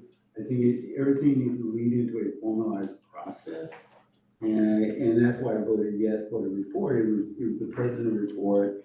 It did not, and I agree with Chuck, it wasn't labeled as such, but it's part of an attachment to, that took place. So I think, what policy or what procedures that we need to come up with, we need to come up with is to make sure we're consistent moving forward on how we present information to the general body. Steve, do you want to give the same answer? Steve, would you like to give the same answer to that question that you gave me earlier about how the board packet comes together? I'm not sure, I'm So- sorry. okay, So the thing is, there's a board packet that goes out. Michelle distributes the board packet. That board packet is not a modifiable document. It's posted on the website. The board packet goes out. There's really no scenario under which we're amending the board packet. We can reflect things in subsequent meetings and subsequent minutes if we so desire as a board. But the board packet itself, once it's distributed, is the board packet I'm pursuant to the Brown Act. and pursued in the ground. And what I'm talking about is. So are you helping your recollection at all? Yes, I think that's essentially There you correct. go. There's, like Ira would say, there's nuances and there's the Yes, question that you yes. asked and the question that maybe you Yeah, I'm sorry. meant to ask. Yeah. Okay, so right now, we're sitting here, we don't have approved minutes. We just So, approved. no, we Well, didn't. we just We- voted on it, didn't we? No, we, Should we put it in? They were not approved, we did not approve the The motion minutes. failed, The so now motion we need a failed. motion. So what we need now is a motion to approve the minutes with the attachment. So moved. Second. Okay. Director Bernstein, No. Director Jones, Aye. Director Crowley, Aye. Director Solomon, No. and Director Bloom. Aye, so we have approved minutes. So, okay, moving on. Some of these things should not be that complicated. They should not be. Okay, moving on to the regular agenda. The next item is to adopt a resolution authorizing the fire chief to execute a side letter of agreement with local 829. And that side letter is included in the packet. So moved. Is there a second to that motion? For item 5, Second. Item 5. yeah, I'll second it, but I mean, Director Jones just seconded. okay, well, So do we have, we have wording for that motion, so should I? yeah, Well, so I would just suggest, perhaps a modification to the motion, if I could recommend, Thank you. to address whether it goes into effect immediately or not, as opposed to waiting 30 days. All right. Well, So if you'd I like- will make a motion to adopt the resolution authorizing the fire chief to execute a side letter of agreement with local 829 American Federation of State, County, and Municipal Employees to be effective immediately. Thank you. is there a second to the updated motion? I'll second that. Okay, Virginia seconded it. Any discussion? Roll call, please. Director Bernstein, Aye. Director Jones, Aye. Director Crowley, Aye. Director Solomon, Aye. Director Bloom. Aye, so that motion carries unanimously. Thank you. Item 6 is to adopt the resolution authorizing the fire chief to execute a side letter agreement with the IAFF Local 2400, and that side letter is also in the packet. So moved. Now I'll move that the fire chief execute a side letter of agreement with San Mateo County firefighters, AFF Local 2400 District 10, effective immediately without any of the waiting period. Okay, is there a second to that motion? Sure, I'll second it. All right, discussion? Go ahead. I oppose this, for several reasons, but just the history of it is we just approved a, contract with IAFF,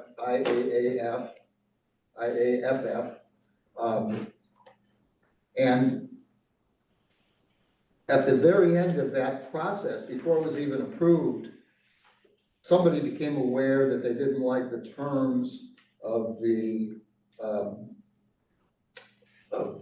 medical benefits or health benefits that had been agreed to. But went ahead with this and they approved the contract. And then right after it was approved, the union comes back and says, oh, we don't like this. And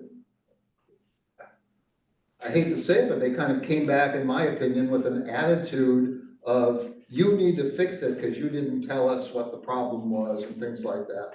In any case, this is not something that's normally done. Once people agree to something, you shake hands, you've got a deal, you sign it, and people live with what they've done. And I just, the result of this, according to the staff report here, is that the district is going to pay an extra $400,000 over the life of over the term of this contract, an extra $400,000 over and above what was agreed to in the contract that we just approved. And I just don't think it's the right way to do business. And I think the rationale behind it appears to be that, that some board members and certainly staff members would like to have better relationships with the employees and the union. And I think relationships are important with both the individuals and with the union itself. But frankly, I don't think just deciding to renegotiate something because somebody doesn't like something they just negotiated, I just don't think that fosters good relations in the future. And I just think that this is a bad precedent. Every time somebody doesn't like something, it can be brought back. I've personally spent, I don't know, at least 4, maybe 5 meetings on this, a couple hours. I mean, we're talking about more than a day of time to talk about something that was supposed to have been taken care of in a negotiating session with the people directly involved and not done after the fact like this. So I think this is a bad precedent, and I don't think the board should be voting in favor of this. That's all I have to say on it. Are there comments from board members? Yeah. So I actually have a comment before we take it to vote, and it's just, in general, I think we have very complex compensation structures. I think this was adequately explained by staff as to kind of how we got to this position and why the recommendation was made by staff that we take this negotiation path to settle this particular open item. I think it's a little bit of a victim of the complexity of our plans. And I also don't believe that the way the plans are written and the way labor negotiations happen, that anything is really precedent setting. You know, we have the right in the future to consider something like this again in the future or reject something like this again in the future.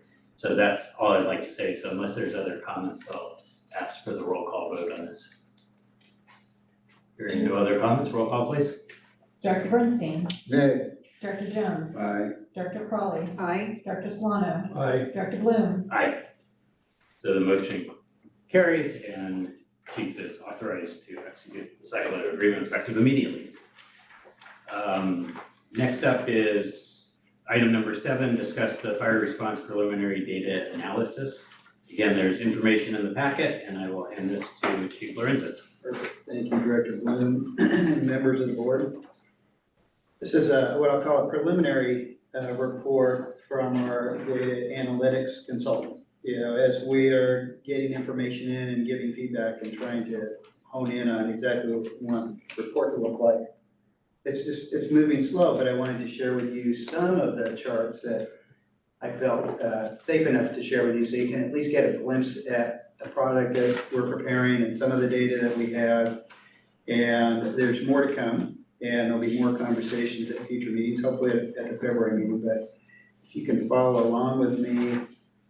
In the report, on the first graph, and this is gonna end up being organized differently, there'll be a table of contents and some definitions and probably even an appendix that had some additional information in it that we use in our analysis. But the first graph, and these are gonna be out of order because I kind of cut and pasted them.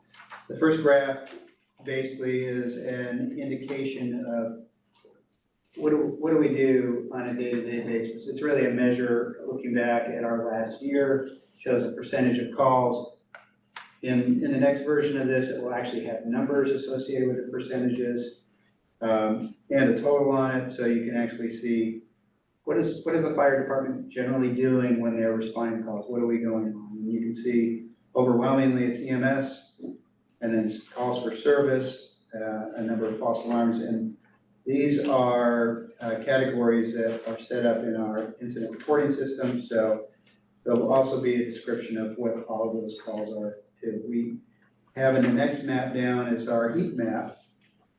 When I say heat map, that really indicates over the last 12 months where the majority of our calls are, and we will also have an explanation of the different colors in the next version of this graph, but going from white to gray to yellow to red indicates, the darker the red color, the more frequency we have. You can see, a good percentage of our calls are located down around Station 2 in the East Palo Alto area. A little bit, looks like over going towards Bellhaven, a lot in the downtown Menlo area. It just gives you a visual indication of where, most of our primary responses are. And then we have, obviously, a lot of other things throughout the district. Before you move on, what does good intent mean? I mean, what's the definition of?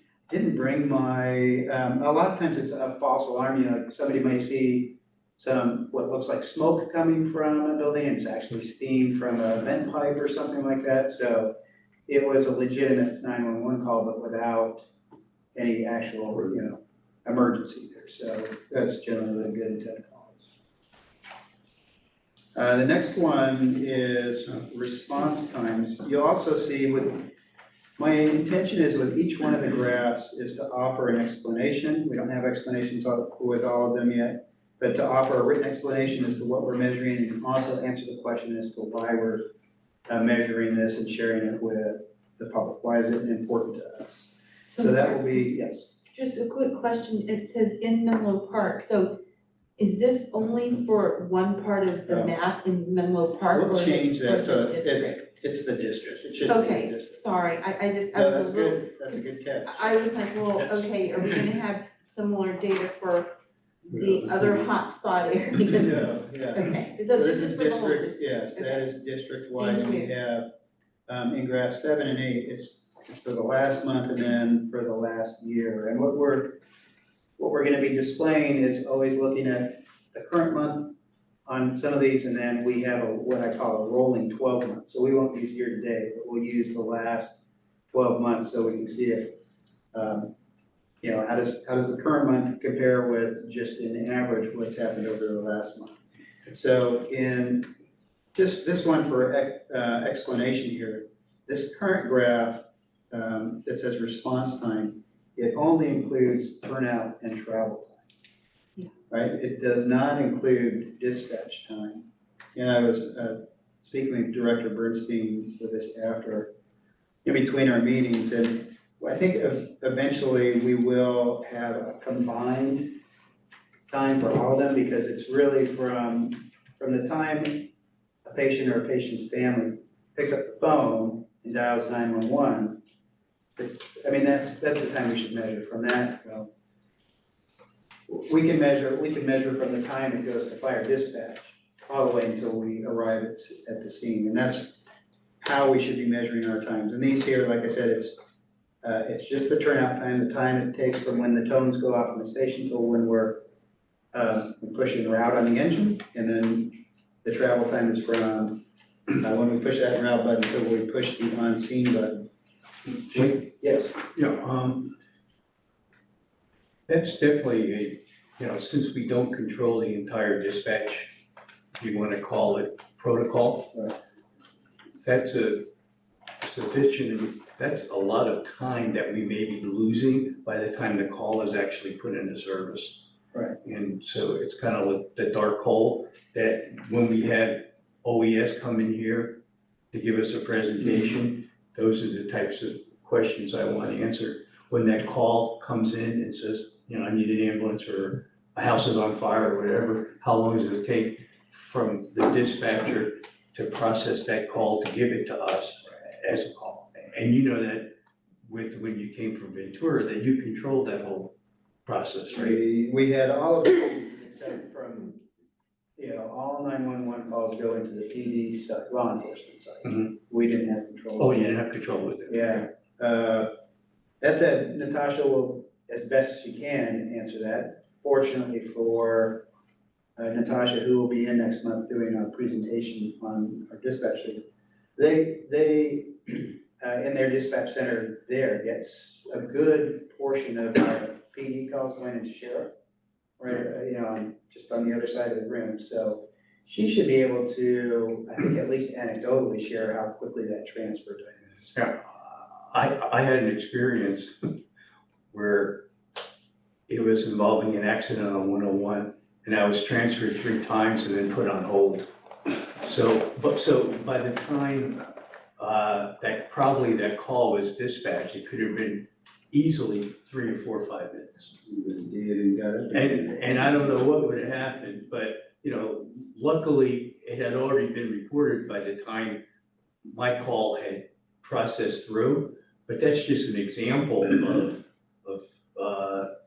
you dial 911 and sometimes it'll come here to Menlo Park or it'll go to the Highway Patrol Dispatch Center in Vallejo, and then they'll refer it to what they call the appropriate agency. So, that's would kind of be the thing that I'm gonna focus in on. I know we do real well when our engine gets the call and suit up and leave, but it's that critical time when, the incident's already happened and stuff, and we don't have control over that. We're at the mercy of the dispatch center. I will share, in anticipation of our county chief's offsite for tomorrow, I think it was Chief Iverson from Redwood City shared all of the data for all of the different jurisdictions and average response times for all of them, so we can just have a look at that. And Menlo Parks was the best as far as turnout and travel times across all of I'm those. sure it is. Yeah. You know, it's us getting the call. Yeah, that is the other piece. Interesting, when, the lines, let me explain briefly the vertical lines that are in there. First, the gray one is what the NFPA standard is. They set it at 4 minutes, and that is supposed to be at the 90th percentile, or 90% of the time. It's probably not practical or reasonable.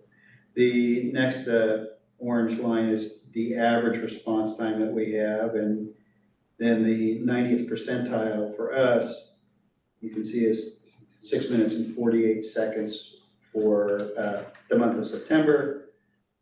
Interestingly enough, it's 6 minutes and 48 seconds for the entire year, looking over the last 12 months, but you can see the average number has changed a little bit. That's just because the population of different calls has changed. So one thing to note on this, we have another standard that I will probably add as a line in there.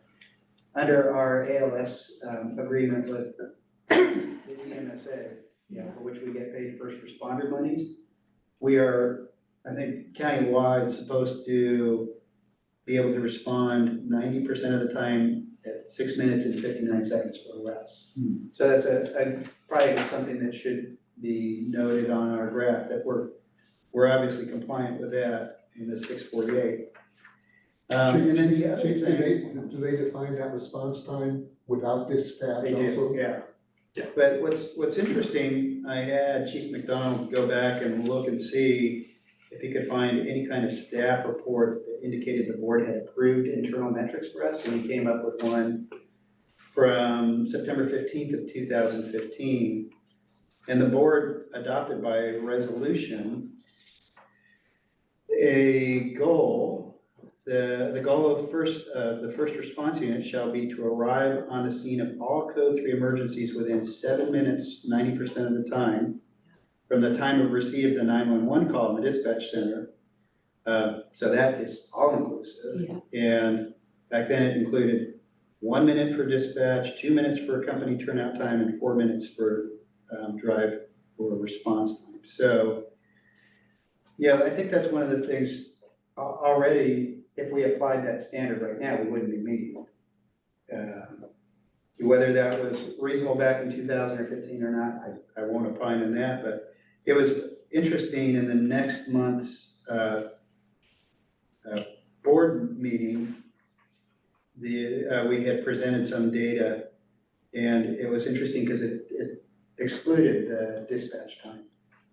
Even though the metric was supposed to include it, so I don't know. But I think the important thing to do is once we get the data and we start sharing it with the board, I think it would be great for us to revisit this and determine what our response time metrics should be, so we have some internal standards. And we'll come, I don't think, we can certainly adopt a standard that we will never, ever meet. But, I think it should be something that is reasonable for us as a district, where our stations are located, where our traffic issues are, and, what our budget constraints are, et cetera, and, have the board revisit that. So that will be a plan for the future. Also, the next 2 pages just break out the 2 components that are previously measured in response time, and that's into turnout time and travel time. Again, the same thing is true there, where we have it measured at, the gray is the NFPA standard, and then we have the average in the 90th percentile over displayed there. To give you a little history on that, Chief, when that resolution or proclamation was drawn up, the dispatch services were under the sheriff. And after that, the county executive's office took over OES, and to improve the time of the call and the dispatch time, And if you remember, Dan Belleville was our interim chief at one time, and he took over OES for 2 years to institute that when they built the new facility. So that was always a work in progress, Yeah, I think that's right. that whole thing. It was definitely pre-pandemic, right? And Oh, so yes, for in- sure. in pre, before the new dispatch center was built. So, That's, I will have Natasha, as part of our PowerPoint, yeah, share what their current statistics are. Yes. So if I'm clear, so that 7 minutes that you mentioned, there was a policy that was put together in 2015? Is my assumption that was that taking into consideration the turnout time and the travel time to come up with that 7 minutes? It was a recommendation from a standards of cover study that was done by, I think, by Citygate. yeah, it was Right, done by yeah. Citygate. And so it's a kind of a standard off-the-shelf metric that you see a lot of consultants recommend. So it wasn't based on what was currently happening internally with us. It was, just their professional recommendation based on what they see other departments adopting. Whether or not that's reasonable or not, I don't know. Well, these are the components that they would. These are- components they would take These a look are at. all components of it, and it's missing, when here, we're missing the dispatch time. But you're which saying that should have- 7 minutes included the dispatch time? That was the The standard. standard, right? So That was- unless we're dispatching in less than 10 seconds, Yeah, it's not happening. it's not happening. Like, So we're That was missing, good to to your see. point, we're missing the Well, we're goal. missing that one. But what I was gonna suggest, it sounds like, Chief, you're gonna have a more comprehensive report updated for the next meeting, and we have Natasha scheduled Yes. for the next meeting as well. Okay. So I would just recommend we wrap up questions on this item, because we have a lot more information 30 days from now. Next month, right? This is a request. Could you do whatever you could to include time of day metrics also? Sure. And the only thing I wouldn't personally care about response versus turnout at time of day. To me, total is the relevant measure. Bless you, man, bless you. What would you like measured by time of day? Just the total response Oh, okay. time. Sure. I mean, if you have it with both, and some people might be interested in it, but I assume, for example, at 3 in.the morning, you'd have slow turnout and fast response. But it's the total time that I care about. I can see. And something else, if I can add something. Uh-huh. And I don't mean all calls, maybe 10 calls where the call comes into their center and it's dispatched. And we acknowledge we get the call, turnout, time and response, and actual, not to have, how many calls did we do last year? 12,000 or whatever it is. Just a small sampling of, there may be some calls that are shorter, and of course, some calls that are longer for dispatch time. But what I'm trying to get here is a realistic time when someone calls in an incident to the time that we get the call. And to have a definite measure from the time the call comes in till we're on scene. Because I don't think we're ever gonna get it unless we're dispatching our own vehicles. And- Yeah. That's So- probably so- right. so That's And they probably should be right. able to give that to us. What With may the be county? helpful for Natasha's presentation is just for her to help characterize what affects the amount of time it takes to transfer the call and get dispatched, because to some extent, having listened in on the training headset there quite a long time ago, it depends on the person calling as well. Right. Yeah, So true. sometimes the That's right. person calling in Doesn't know. can't give the address, can't give a return Right, phone that's number, right. can't describe the emergency. So they are very heavily affected by the quality of the call that's coming in, the quality of the individual, That's right. um, And the and information. and the information that they need to get in order to take the next step. So it might be helpful just to ask Natasha kind of give some real life examples and characterize some of the challenges they face when they're. Just like a small sample. Yeah. I mean, it doesn't That's have what- to be that's all, what I think she all can- like 12,000 calls. Yeah, I think you can characterize kind of common areas might help on that. Okay, any other discussion Real on quick, this? real quick Put in a question. good one, Steve. Chief, to your knowledge, is there any way that one of these calls could be tied to a person, the outcome of it? Let's say somebody had a heart attack, what the outcome of that was, and somehow relate That's what I'm response saying. time to patient outcomes? Or is there any way, anything that ties these things together? No, I'm trying to think if there's a way. I'll Do put we that give on. an incident number or something to something? I mean, there might be a way where we can go and pull out those high acuity calls like that and see, You'll be limited by HIPAA, yeah. your ability to have information about the outcome. Yeah, that would be an issue. That's probably. Yeah, once right. the individual is placed into the transport, the HIPAA regulations, knowledge kind of ends there. As far as what can be, anything that can be publicly disclosed. And even when they clear the call, it doesn't necessarily mean it was a successful outcome. So that would be a hard thing to measure. That would be hard to measure. Actually, it's an interesting subject. I used to have a medical director who actually wrote an article entitled, the response time myth, and it was that just less than 1.5% of the time did a timely response have any effect on patient outcome. It's very, very rare. It's cardiac arrest and usually respiratory, some kind of distress that really has an impact.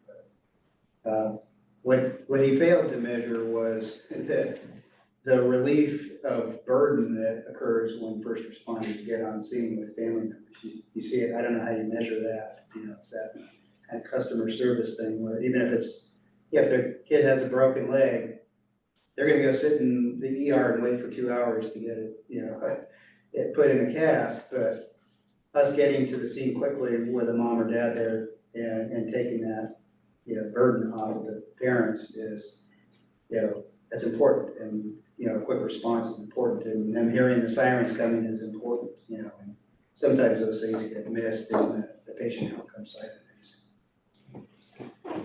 Okay. Or next month. Item number 8, property tax allocations and weekend acres. And they're, just to set this up a little bit, so there is a staff report included on this. At the conclusion of the staff report, the board needs to accept or reject the report as presented, and also give direction whether any further work is warranted or desired by the board. So I'd like to take, Yeah. the chief wants to. Chief's gonna talk about the staff report. I'll talk a little bit about I was it gonna help you and a little bit. the findings and really that, we've had a number of conversations over the course of the last few months that involve some staff work. And sometimes as we're working through this, I'm not always sure what the right finish or the right ending is. So this is, the intent is to provide you an update with the information that we have so far. Part of it was developed through our staff, part of it was in conjunction with working with Steve and his firm. And really, and then as Director Bloom said, after it's all done, seeing if the board has additional direction for us to continue with certain directed staff work. In this case, and I think I had reported out before, that we had initially looked into the 2 areas in question and determined that Stanford Hills was in the district, we were receiving property tax claims. Weekend acres, there was certainly probably at least 40 parcels that were not included in the district boundaries. That is accurate that, the options really that I didn't write out in the specific staff report are really a couple, that could involve just doing nothing. Part of it could be going through some sort of process of annexation of those 40 parcels. Steve talks about it quite a bit in his memorandum and the risks associated with that and the challenges, assuming the county's not super interested in that.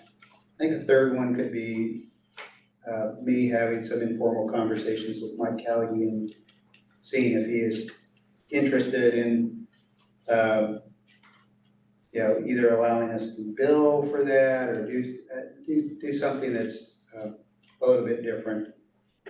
The challenge right now, just in the conversation with Mike, is Mike is approaching all of the fire agencies right now looking for more money. I'd like for that to not be, or to be a resolved issue related to the dispatch conversation and the charges before I ask him, about, and just trying to separate it out from that. So those are a couple different options there. There's always a challenge.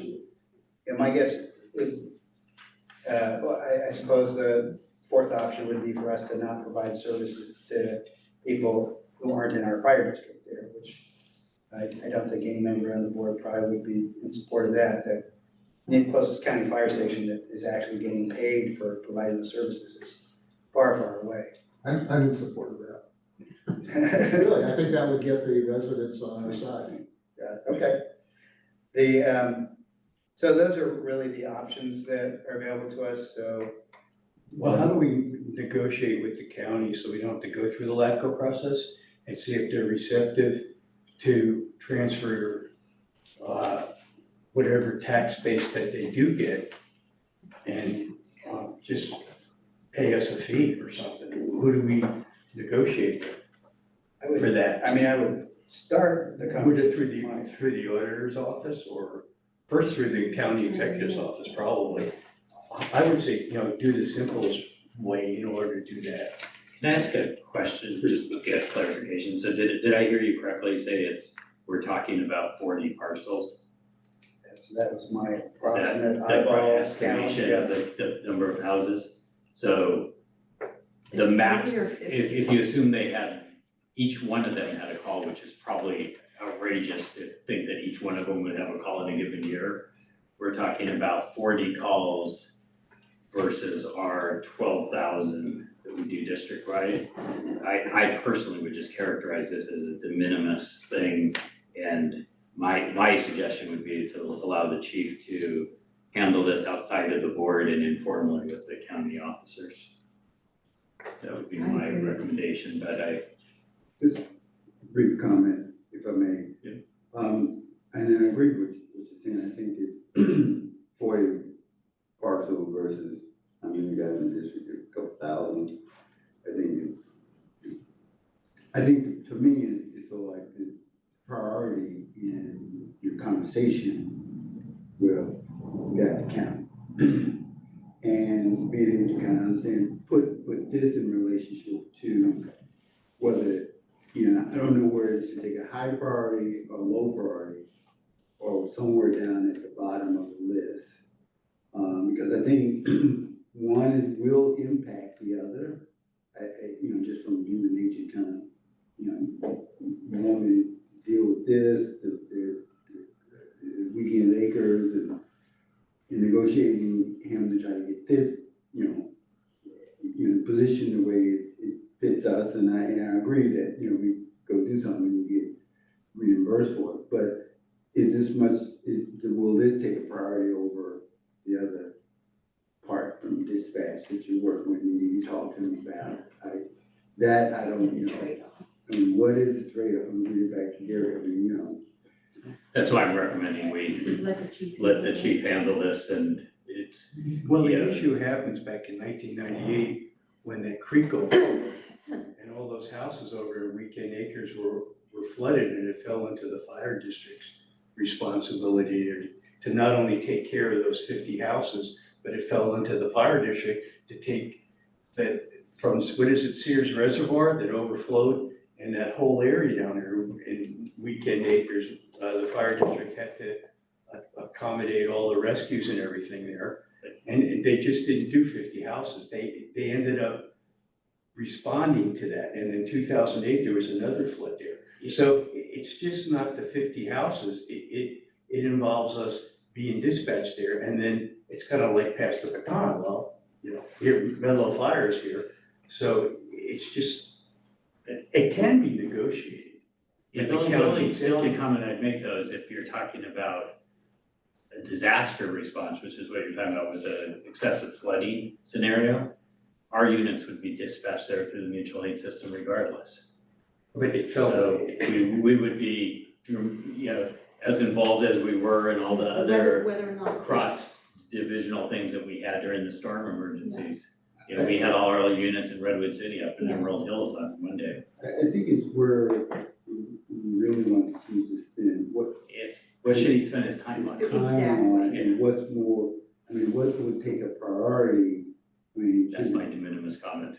Right. I mean, it's the Quite trade-offs, different. it's the Okay. trade-off. Yeah. You know, where, how do you spend your time?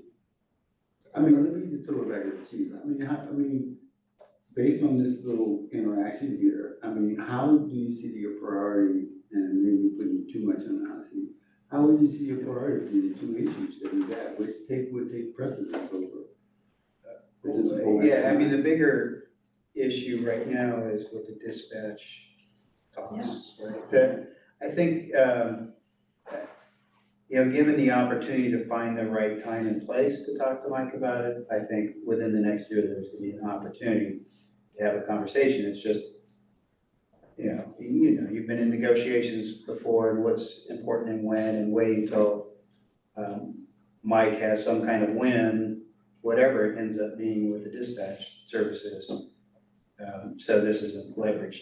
Well, I mean, Yeah. this is not a new issue, right? This is, so I think you're right, Mark, and I think Robert brings up a good point about prioritizing your time. And I think the dispatch issue is gonna come to a head pretty fast, faster than we can resolve this, whether you go through a LAFCO process or whatever, getting the residents to say, we wanna do this. I mean, the dispatch issue is gonna come up now, even faster, because the funding didn't happen last year. So they're gonna condense the funding time period to 2 years now instead of 3. Can I make a suggestion to the Yes. board that we get a motion on the table regarding this matter? I think we've heard enough, and then have a discussion about the motion itself and then vote on the motion. I've raised my hand like 3 times and you sort of nod to me, but you don't call on me. And people speak up. I'm trying to not butt in, but I'm fine, go ahead and make your comment, and then we'll move to Okay, 'cause the motion. In general, I would just comment that the process that I think will be more productive for the board going forward will be to take items from the agenda, put a motion on the table regarding the item, then have the discussion. Just an observation I have is the way we've been operating is we have a big healthy discussion, we then have a motion, then we have another whole discussion because now there's a motion on the table. And I think it'll be more efficient to move the motion sooner. Yeah. And then have a discussion about the motion, so we can move it to vote and move on to the next item. Go ahead with your comment, and I'd well, ask. I agree with your comment that the chief should talk to Callaghan. And when we discussed this in 2015, we really, we wanted to be nice for some reason. And everybody thinks, well, if you're nice, they're just gonna give you what you want. But I don't think that's the case. This is a situation where you mentioned mutual aid. There's no mutual aid here. The county cannot render us any service and never does there. It's just physically not possible for them to do it. They've got no station near us. So there's no mutual aid. And very simply, and I do agree that it's not worth the time and money to go through the LAFCO process to do this. But I think we have to go through the LAFCO process if we can get a cooperative agreement with the county. In other words, it'd be inexpensive and fast, and we don't need lawyers, and we could get it done very quickly. But we need their support to do that. And it's just not reasonable for them to be collecting fire tax money, and not providing any service. And they told us last time, somebody nicely brought it up, and they told us to pound sand, and that was the end of it. And I just don't think the county should be doing that. And let me say, this is an area that's heavily wooded. It's very impacted by the risk of fire. There are quite a few calls to the area. And it takes units away from the station that's up there. So it actually puts the residents in that area at more risk. I just think it's something we should take care of. And that, yes, talking to Callaghan is the right first step. I don't think we need a motion or anything. I think the chief knows what needs to be done. But I don't think I don't think we need to worry about Calgie being mean to us if we bring it up in an untimely way. We called for a motion. Yeah, I So I'll think a make a motion is motion. necessary to clarify what the board is asking staff to do or not do. Yeah, so, I mean, I'll move that we have the chief just kind of work this through the process that he's outlined, starting with, talking to the county chief executive officer. And really make it, I kind of see this as an operations issue as well, so, that, I don't know if that is encompassing what you. So the motion that you're making is to defer further action from the board Yeah, and and then to I hand think it to the chief, discretion of the chief to work. yeah, as to an continue administrative the issue. Okay. Any other discussion on this topic? Okay. Is there a second to that? Yes, Robert seconded it. Second. Michelle, roll call please. Do you have it Too all, fast for Michelle? me, hang on. You can have it. Director Bernstein. We're gonna have to turn up your RPMs there. Aye. Thank you. Director Jones? Aye. Director Crawley? Aye. Director Solana? Aye. Director Bloom? Aye. Okay, the motion carries unanimously. All right, next one is the jurisdictional issue with water rescues. And I think this will be again, Chief's gonna talk about it, but it's a similar thing where the action of the board is to determine whether additional work is necessary or warranted or desired by the board and give direction to the chief on that. Sure, yes, as Director Bloom said, yeah, really what I'm looking for at the end of this is direction on what additional work or what answers, what have I not answered that the board would like to answer.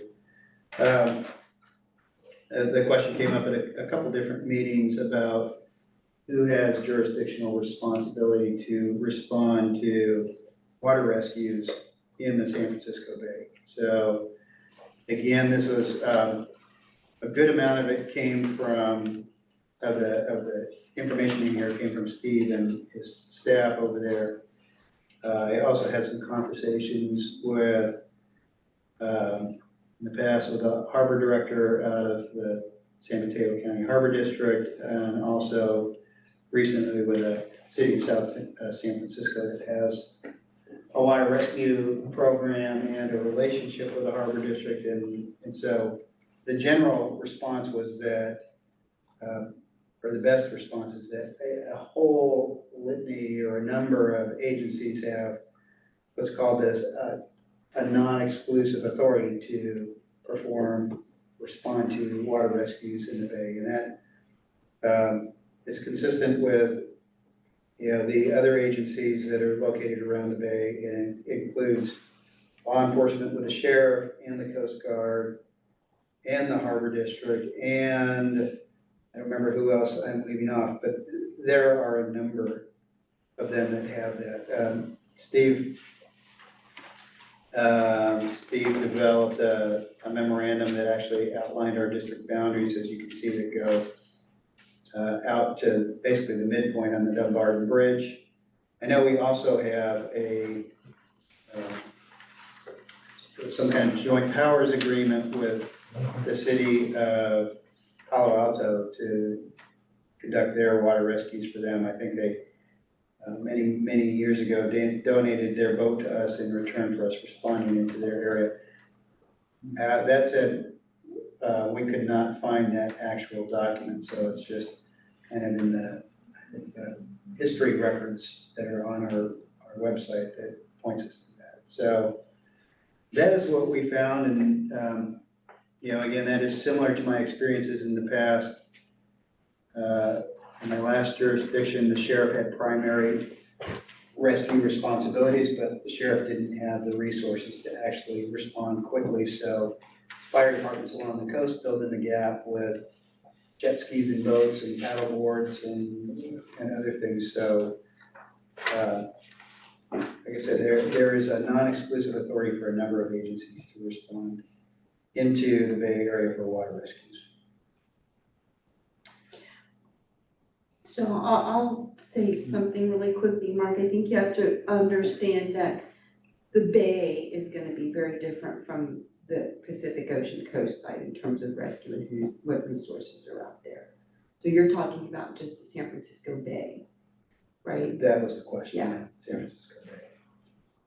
I just want for my own. I wanted to ask Stephen a question here, because I'd like to understand the difference between authority and liability. If we were called, let's forget Palo Alto, because maybe we have an agreement with them, but if we were called to rescue someone off the shore of say, Mountain View, and let's just say it happened to be the day that the boat swamped, like it happened with our boat. Could we be sued because the person died as a result? So, of course, you can always be sued, we can't control who sues us. I think your question is, would we lose a lawsuit? But I didn't know if there was any kind of, what do you call it, like immunity, or there was some sort of special protection or something. You know, it's a little too complicated a question to give you a simple answer to, because if we were sued, there are all sorts of procedural and immunity defenses that the district would have. Hard to say, it's hard to predict without more facts from you whether that would be successful.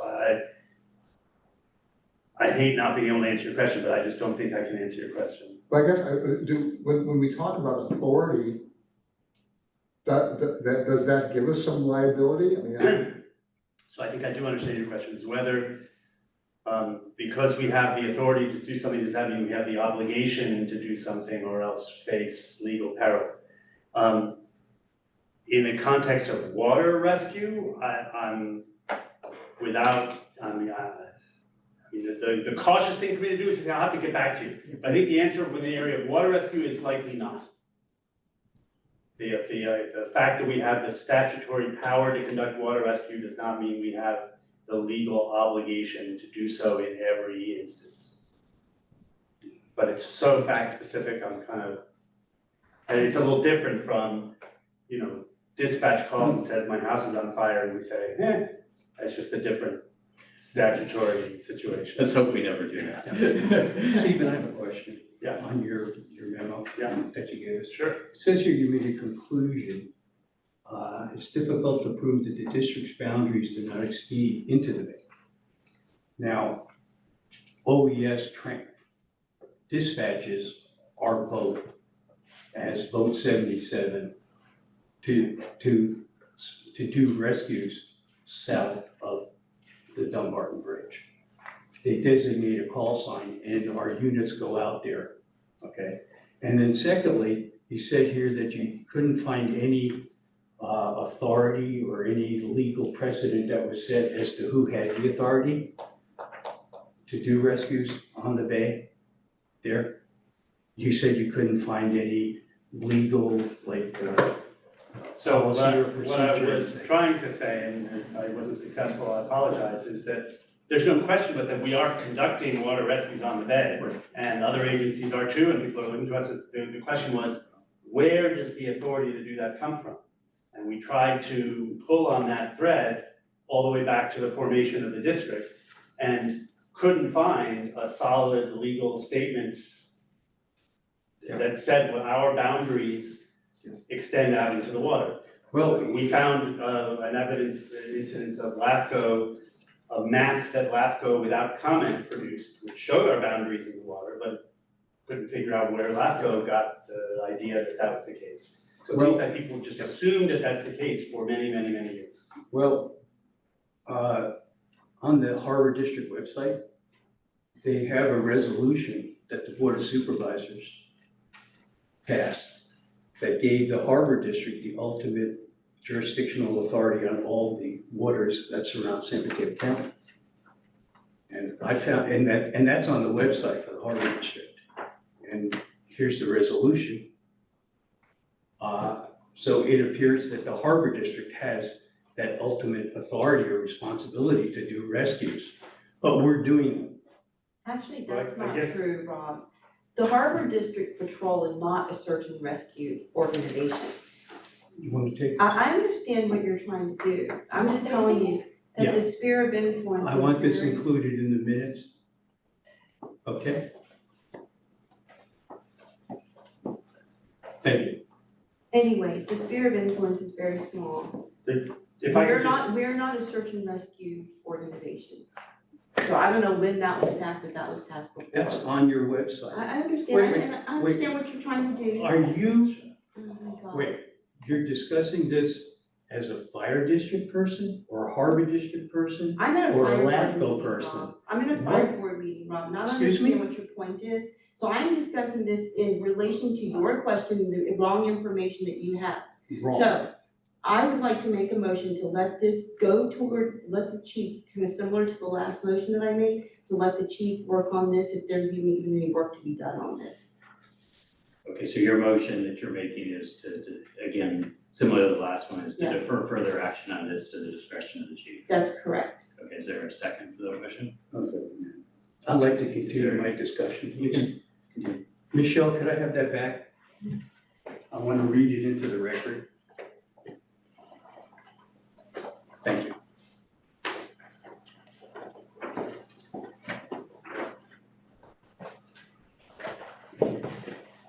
This is a resolution of the Board of Supervisors calling a special election for the formation of a harbor district comprising of the county of San Mateo County. I go to section, let's see here, is further resolved. And the said Board of Supervisors, I'm gonna give you this. If you're gonna, then you have to read the whole thing verbatim from The whole- that, so I'm gonna attach it into the record. Okay, I will. Okay. Resolved that whereas on the 4th of May, 1933, a petition containing the names of more than 50 registered voters, residents, and freeholders within the county of San Mateo, state of California, was filed with the county clerk of the said county requesting formation of the harbor district containing the entire area of the county of San Mateo under certain act legislature, state of California, entitled an act providing for the foundation, government, and operation of harbor districts, the calling and conducting of elections in such district of harbor commissioners, defining their powers, duties, and providing the issuance and disposal of bonds such as harbor district, and providing for the assessment, levy, and collection of taxes for the payment of such bond, and for the ordinary annual expenditures of such harbor district approved June 10th, 1931, and found in the statutes of 1931 at page 1483. And whereas said petition is in the proper form and contains all matters and things required by the above mentioned act, and whereas the said Board of Supervisors has received evidence and determines and declares that more than 50 of the signers of said petition are freeholders within the county of San Mateo and within said proposed harbor district, and that more than 50 of the signers of the said petition are and were at the time of the signing the same registered voters, residents, and freeholders within the county of San Mateo, said county being said proposed harbor district.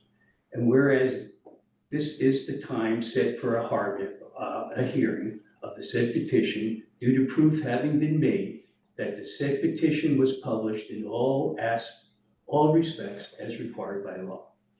Said Board of Supervisors proceeded with the hearing of the said petition and said the board, having heard all persons interested in the said matter, does determine and resolve as follows to wit, that the improvements and development work generally described in the said petition is feasible and when completed will result in the improvement development of the harbor described in the said petition and will become a benefit to the property within such harbor district. And the said Board of Supervisors further resolves and determines that the petition and notice of the hearing therefore have been duly published as required by law, and that the petition is signed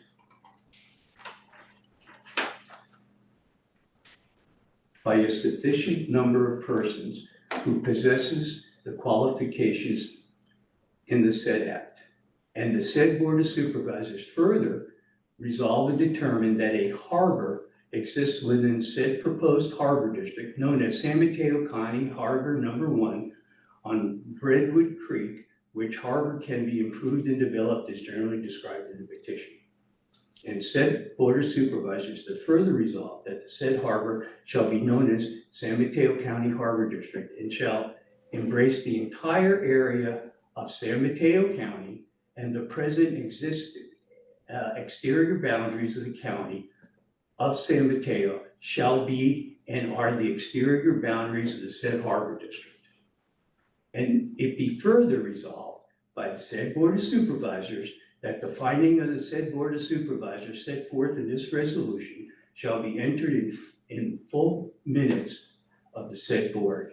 And it is further resolved that by the Board of Supervisors that a special election be on the same and is hereby called and shall be held in the county of San Mateo, state of California, said county being at which the election shall be submitted to the qualified voters of San Mateo County, state of California, and the county said proposed harbor district, the question of voting upon the foundation of said district, and also the election of 3 harbor commissioners.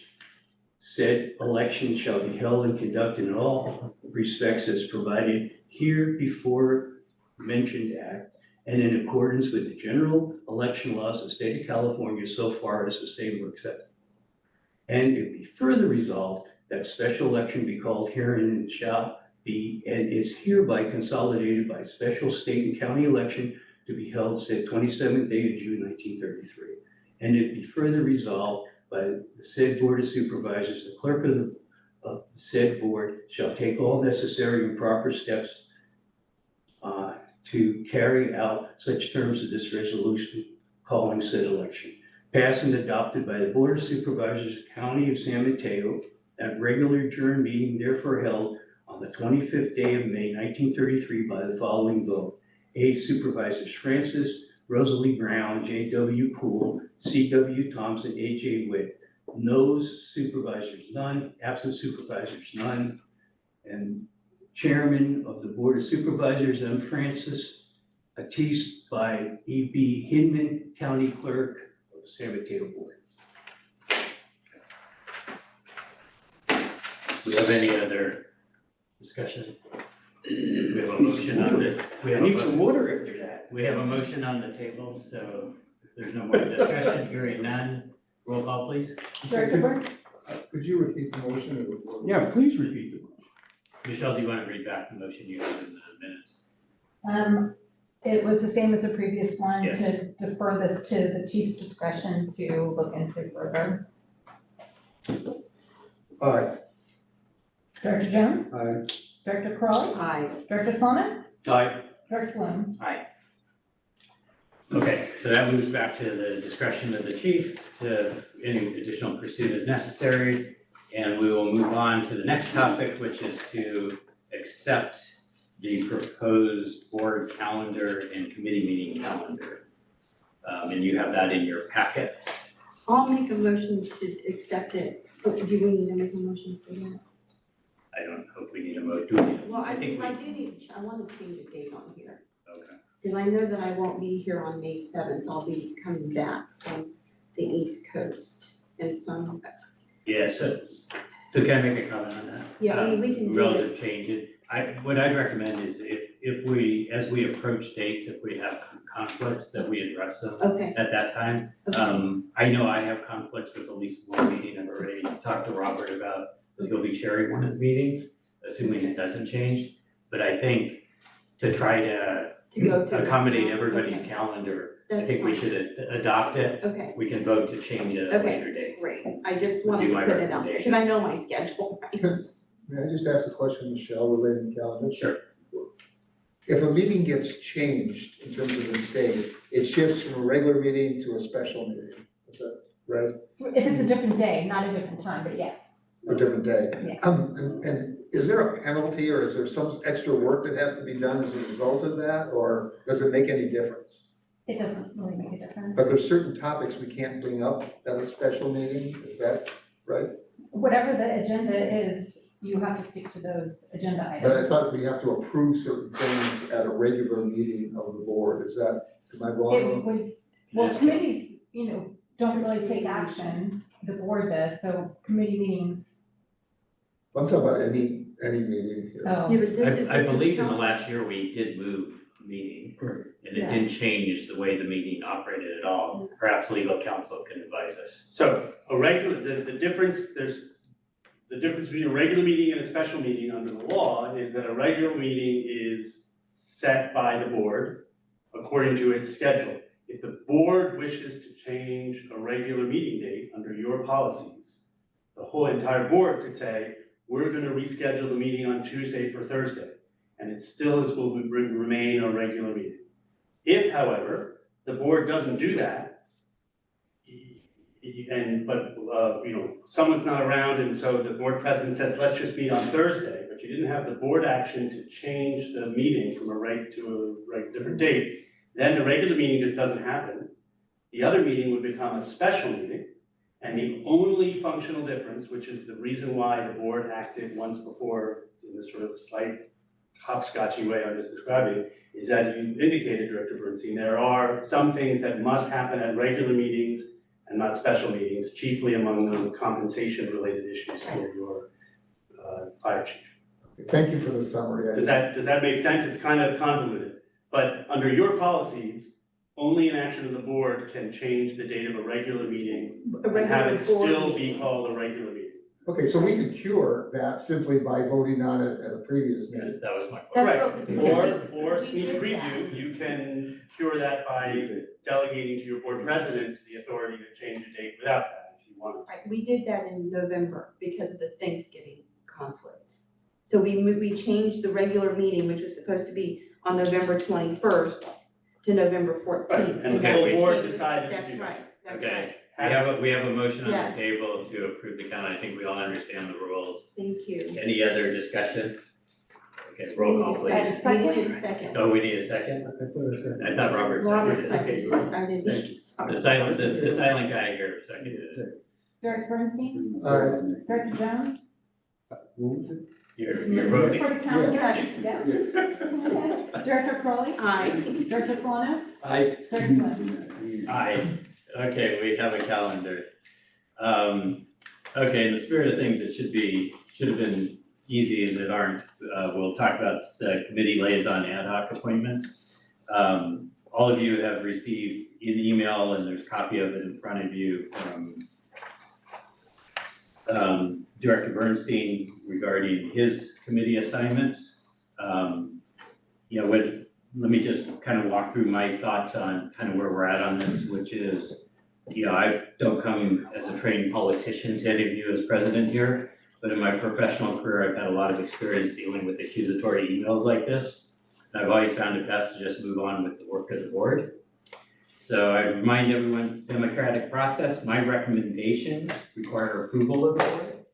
So in the spirit, I'll recommend that Robert Jones join the HR committee with Rob Solano as chairman, as shown in the documentation. I will join the ad hoc committee for EPREP, the EPREP policy ad hoc committee with Virginia as chair. And unless there's any other discussion, those are the changes I recommend based on Director Bernstein's email. And we can have a motion to approve with the changes as stated. I'll move to approve the 2024 Standing Committee Liaison and had ad hoc committee appointments with the president's changes. A second. Any discussion? Okay, roll call please. Director Bernstein? Aye. Director Jones? Aye. Director Crowley? Aye. Director Solano? Aye. Director Flynn? Aye. What? Okay. Committees are set for the new year. Thank you. Thanks everyone for your willingness to serve. All right, proposed agenda items. So before we jump into proposed agenda items, one of the concerns I have around the way we were doing proposed agenda items is we were ending up in what I'd characterize as pretty vigorous debate about the item before it ever got even put on the agenda. If I may, I'd like to suggest a different approach to the proposed agenda item section. And that's that in a meeting, as in today's meeting, perfectly fine for a board member to offer up the suggestion of an item. But all we're going to do is put it on a list of suggested items, and we'll call that meeting one, meaning you've proposed an agenda item. This kind of prevents us from facing Brown Act challenges of ending up in discussion for something that's not on the agenda. The next meeting after an agenda item is proposed, on that one, the board will actually discuss the scope of the work and what the board is asking staff, if anything, to do relative to what the actual agenda item will be. And then in the next meeting after that, the item and staff report will be on the regular agenda based on that scope. And what I think this will do is it'll prevent us, number one, from violating the Brown Act by having vigorous debate about an item before it's even on the agenda. Number two is it will give clarity to the staff as to the amount of work the board actually wants staff to invest in a given topic. Because if all we do is we come up with a laundry list of 15 items and we hand it to staff, staff doesn't necessarily know what the scope of the work is they're being asked to do.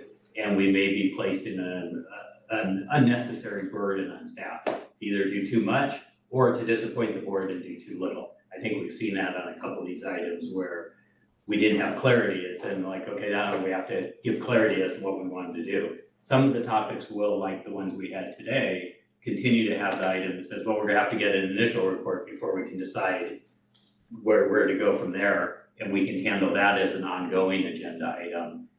And then, like I said, in the final meeting, it will then be properly on the agenda. We'll have the staff report, we'll be within the confines of the Brown Act of discussing something that's on the agenda. So I don't think, Steve, you can clarify for me, I don't think we need to memorialize that process. It's just one that I'm going to lead the board under an assumption of that process, but. Two comments, questions. First is, in your three-step process, is there a board vote ever as to whether something makes it onto the list? In which meeting is there a board? That would be in the meeting two. So if an item is proposed today, we're going to have a discussion on that proposal at the next meeting.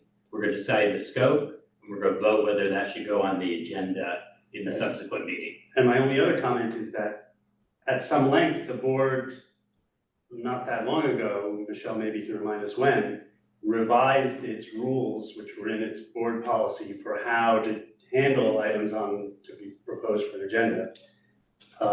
And so you're proposing a revision to that process.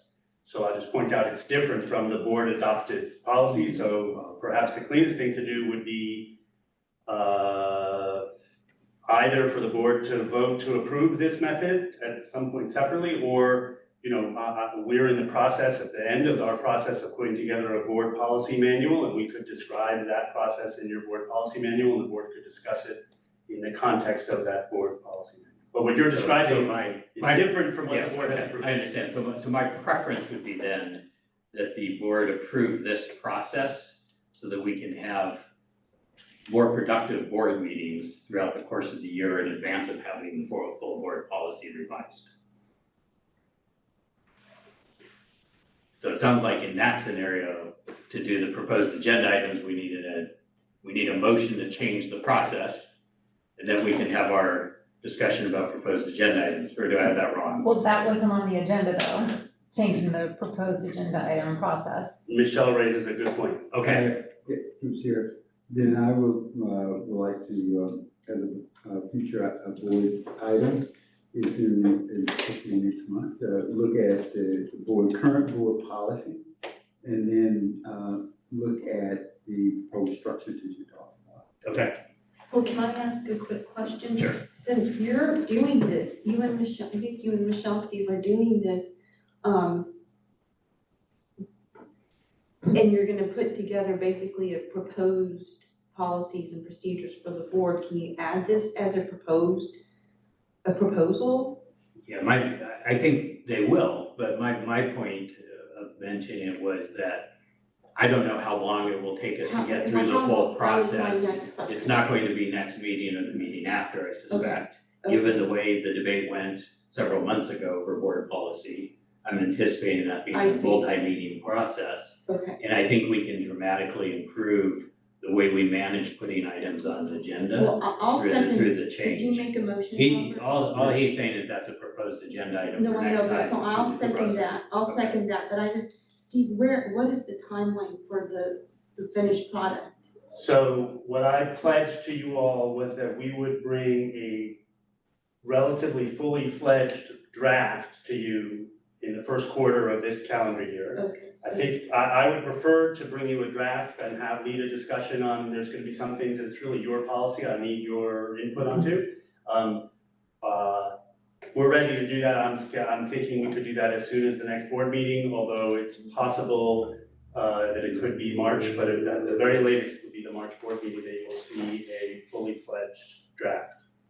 And then what happens after that is really up to the board. If you say, great, I love it, you could adopt it at that meeting. If you say, make these 6 changes and bring it back, we could do it the following meeting. Or if you said, wait, we need 6 more months of detailed revisions, then it'll take longer. Yeah, I think we need to do this first. yeah, let's get to, yeah. Okay, other proposed, so we have one proposed agenda item, which is what Robert just proposed, With which the is to discuss this policy change With the intent for that to happen next on, meeting. okay, Yes, this is proposed agenda items for Okay. next meeting, because you clarified that we can't discuss it here at this meeting. Right. Do we have other items to propose for the next meeting? Yes, I'd like a follow-up on the progress in making payments to employees and past employees regarding the thing. And the form you did it before was fine, it doesn't have to be a public report, it's up to you, but I think it was helpful just to see the progress. The second thing I wanted to mention, and I'm taking the lead, I mean, I don't know whether we should have had a dispatch services ad hoc committee or not, but I think since you mentioned this, Gary, as something the whole board should be involved in, I think that we should put it on the agenda for the next meeting. And I think the chief will have some information. the chief is planning to have, last we talked, to have Natasha at the next meeting from County Dispatch presenting and educating us on dispatch. Well, but I'm just talking about us also discussing it, so I was just gonna. Okay, so my suggestion, I think it does need warrant discussion. My recommendation would be that we have Natasha present and educate us at the next meeting. And then at the subsequent meeting, we have our discussion based on her information, whatever else we, next meeting, ask the chief to prepare as a result. Well, I mean, we can I- ask Natasha questions. Yeah, we're asking, I assume it's gonna be an interactive Let presentation.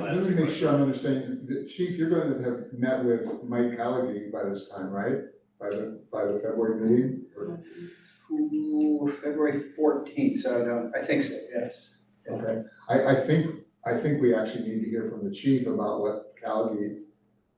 Okay, so maybe I'm misunderstanding. You're not talking about the dispatch services as to how the dispatch process works, you're talking about the funding side?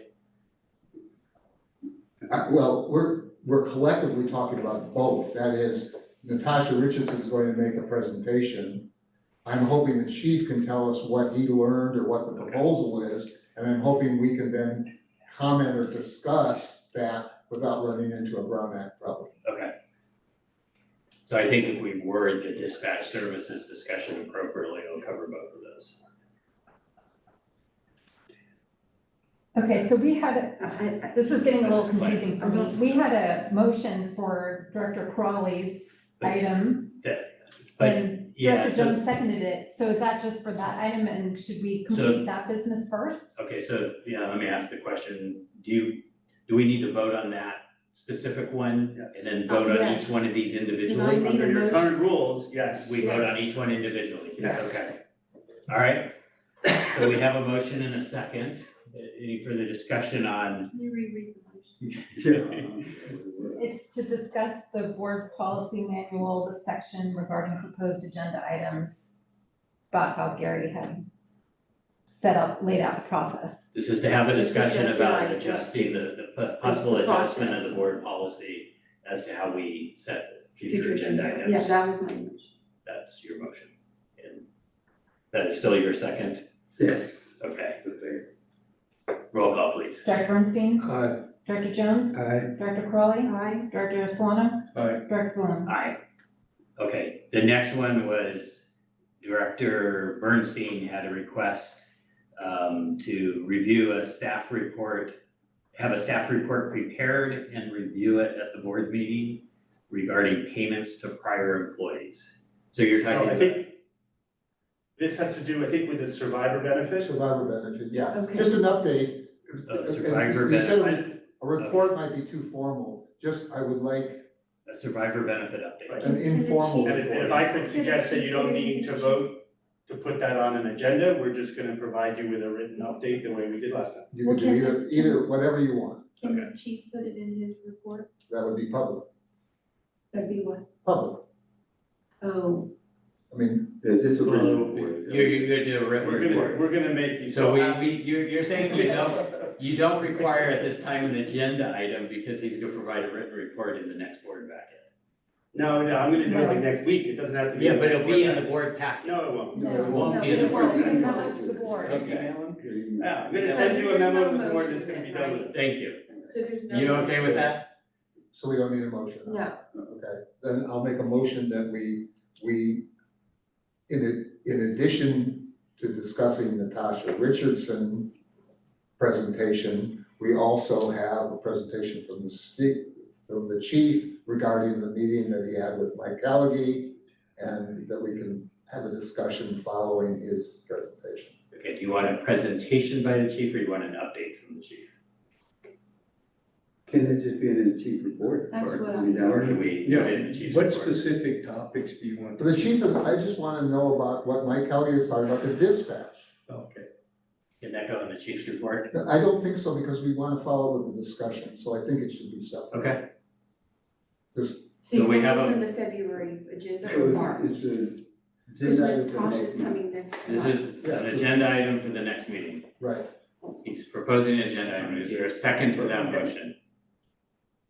You know, can I get a modification? I think if we have 10 items here that we're gonna have proposed for agenda item for next month, how do we prioritize? I mean, we're gonna go run through all 10 of them, or should we prioritize what gets on the agenda, what gets on our That's what agenda? I was trying to Well, do. right now, we're trying to vote, so we don't have to vote for, or we can vote for either way, to put an agenda item on. That's what we're doing. That is the prioritization, is we can vote not to have it on the agenda. Exactly. We can But vote that- against having it on the proposal to have it on the agenda. But I don't wanna lose what Chuck said, that his request, does he, at that point, have to come every month and bring that same issue up again to get it at some point, get it on the agenda? That's Well, I, what I'm trying to. so let me try to answer that question. I think if we manage our discussions as a board correctly, which is what we just did with the two items where we had reports, what's it called? I never can remember the name. Acres, whatever, weekend acres. And the water jurisdiction, where we provide clarity back to the chief as to whether this is a continued item on the agenda, or this is this is back to staff work at his discretion. I think we can regulate whether that item will continue. So in this particular case, my recommendation be on the dispatch is to have the discussion that Director Bernstein is suggesting, get the update from the chief, and then we can basically make a decision as a board, once we have that information, whether we want him to do additional work at the request of the board, or to put it back into the category of he'll manage it at his discretion. So you're, Can I just interject here that the board policy that was updated, I believe it was in June, it says that for the agenda item request from the board, at the meeting where the request is heard, which is now, discussion should be limited to whether the item should be added to a future agenda, and that's it, right? And so you wouldn't decide whether or not it's on a future agenda now for staff reports, it's just whether or not we should put it on proposed agenda items for next month. And then you would, Well, it doesn't actually say for next month, it just says well, yeah, it doesn't for really, a future yeah. meeting. So it shouldn't be, it's just what's the proposed agenda item? Give us the agenda item and then we put it on the next agenda, and then you decide whether or not you're gonna move that forward. If it makes it more simple for Director Bernstein's request. I can work with Michelle on creating an agenda topic that will allow me to share what the conversation was with Mike. And I know the board's gonna have some questions and conversation at the end of Natasha's presentation, and it can all fold into one item. And I think that should be satisfactory, and if it's not, there could be direction at the end of the meeting during proposed agenda items to get more information. Y'all set the agenda. Well, that's all I'm looking for. I just don't wanna have someone say, well, it said only the chief could talk, so the board members can't, or something of that. So it sounds like we have an agenda item for the next meeting for dispatch services. We'll let the chief make that category broad enough to allow the discussion on his calendar. Can't we just, Yeah. can't we just approve Okay. it? Can't we You, just say you that? okay? I think we're set on this one. Yes, that's fine. Okay, do we have any other Well, no, proposed Chuck, agenda you- items? I have a motion. He had a motion. To do exactly that, just. Okay, Is there a? so are you go hold your motion, or you go accept that that's, Yeah, I'll accept the restatement of the chief, of that motion. All right, so we don't have a motion. no, we do have a motion, The Do we have- question is, do we have a second? second for the motion. I don't know enough to say, I think we fixed it without a motion. I don't think we need a motion, is what I'm saying, that's what I was concurring with you, that I don't think a motion is necessary because The agenda the item. agenda item is going to be will written in discuss- such a way that it will That you can include your discuss. topic, but you have to withdraw No, your. I'll withdraw. Okay, thank you. Okay, any other proposed agenda items? Okay, let's move on to reports and requests. I don't know how much there will be on the liaisons. So on Town of Atherton, I only listened to a portion of their last meeting. I have nothing to report. I did not listen to the entire meeting. And I don't know whether the previous liaisons continued attending or participating, but I'll give them opportunity to talk. I don't have anything to report. Okay, then Laporte, I don't have anything to report. County of San Mateo, District 3 and 4. Yeah, You last time. I went to Don Worsley Memorial Service and ran into all the board of supervisors, and interacted with them. And met with even our congressional representation also, which is Ann Issue and Kevin Mullins.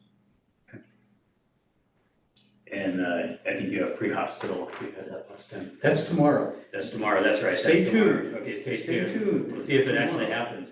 Okay, The agenda. and then were any ad hoc committee meetings? I don't think any were held. We And there had were- some discussion, that Natasha Richardson would come and present would be one. And since this ad hoc committee is being dissolved, I just want to add, I think it's important for the board to proactively propose what it would like to see from dispatch, both in the type of service and how it's paid and how it's paid for. In other words, don't stop the discussion. No, I'm sort of saying, rather than us just accepting whatever Mike Callaghy says, I think we should know what we want. I agree. I mean, Yeah, you're basically asking that we should develop a policy on that and operate according to the policy. I don't disagree with that at all. Okay, reports, requests of directors. Not sure what that topic is. What's that supposed to be? The reports, request number 14?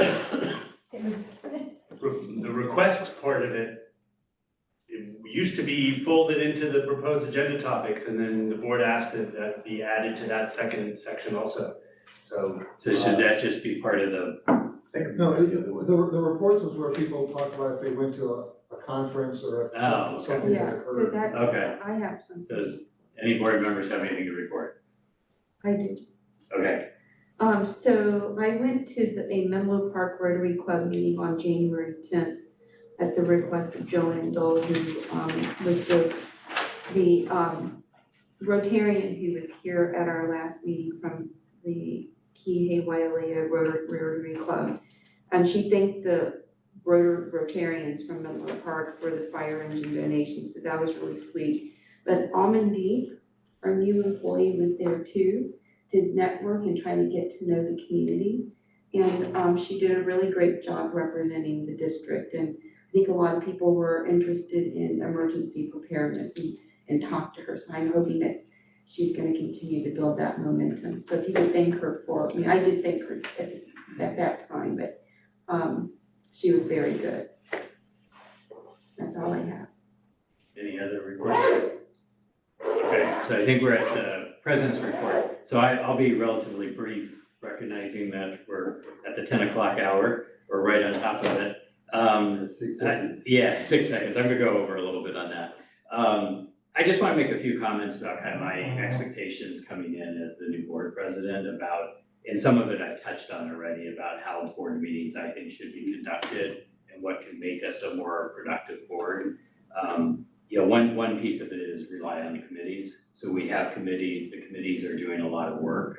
We should rely on the committee reporting on the topics associated with the committee reports. So things like the finance report, the finance committee should report out on their discussion. And then that should be taken into consideration so that we're not essentially becoming a committee of one where we're repeating a committee in the full board. So trust and rely on the committees to do their work. I have another one, just, these are somewhat random, actually, one that was aligned to our board policies. I'll defer that one a little bit to fully align to it until we revisit the board policies, because I know there's some stress and disconnects as to what the policy should be. But as we get the board policy, then the board meeting should be aligned to the board policies, we should follow those policies. The next one, like I said, these are a little random, efficient discussion. Efficient discussion from my topic is focused on the agenda item. Making sure the information is relevant to the discussion, just to try to manage the tangents and try to stick to facts and data versus opinion and speculation. And then I mentioned earlier, something I think is really important is that we try to move to motions sooner in the discussion. Again, my observation is in our prior meetings, we'd spend an enormous amount of time discussing something. We would then get a motion and we'd spend an equal amount of time discussing it all over again, reiterating it because the motion's now on the table. I have watched a number of other city council meetings, not just Atherton, but a couple of others, and watched on their Zooms or their videos. And one of the things I observed and noticed is what they do is very early on, the mayor asks for the motion, and then they have the discussion, and they're basically, my observation is they're having a discussion once instead of twice on every topic. And so their board meetings do tend to move along a little bit more quickly. So my suggestion, and the way I'll try to help lead the board, is to try to get to motion first, discussion, and then we can have our vote based on the conclusion of that discussion versus the doubling up. And then my last one is staying to the agenda and the topics being discussed. And just a comment is that in as much as we're off topic or off an item that's not on the agenda, I know council does a good job of reminding us that's not on the agenda, we shouldn't be talking about it, as does Michelle. I will also try to stop those discussions and be a little bit more firm about stopping discussions that aren't on the agenda, not just for the Brown Act, but also because they're not on the agenda and they tend to consume a tremendous amount of time and energy at the board meetings that just prolong our board meetings late into the night. And on that one in particular, I expect my fellow board members to keep me honest on that as well, in the sense if I'm deviating, you should challenge me on the same topic. And so those are a little bit of my, kind of thoughts that I had jotted down when I was thinking about, being a new president of the board, what are some of the things that I think can make us more efficient? That's really my goal is, we all take our responsibility seriously, I appreciate that. But I do think that we have an opportunity to be much more efficient as a board. And I think it'll all look a lot more professional if you look at it with the benefit of hindsight, if we're more efficient as well. So that concludes my president's report. I will now ask if there's any additional public comment. There are no public comments. No public comments. And unless there's any other business of the board, I will adjourn the meeting as of 10:04 p.m. And we'll see you on February 20th. Michelle, how many people, I have a class time, you want also?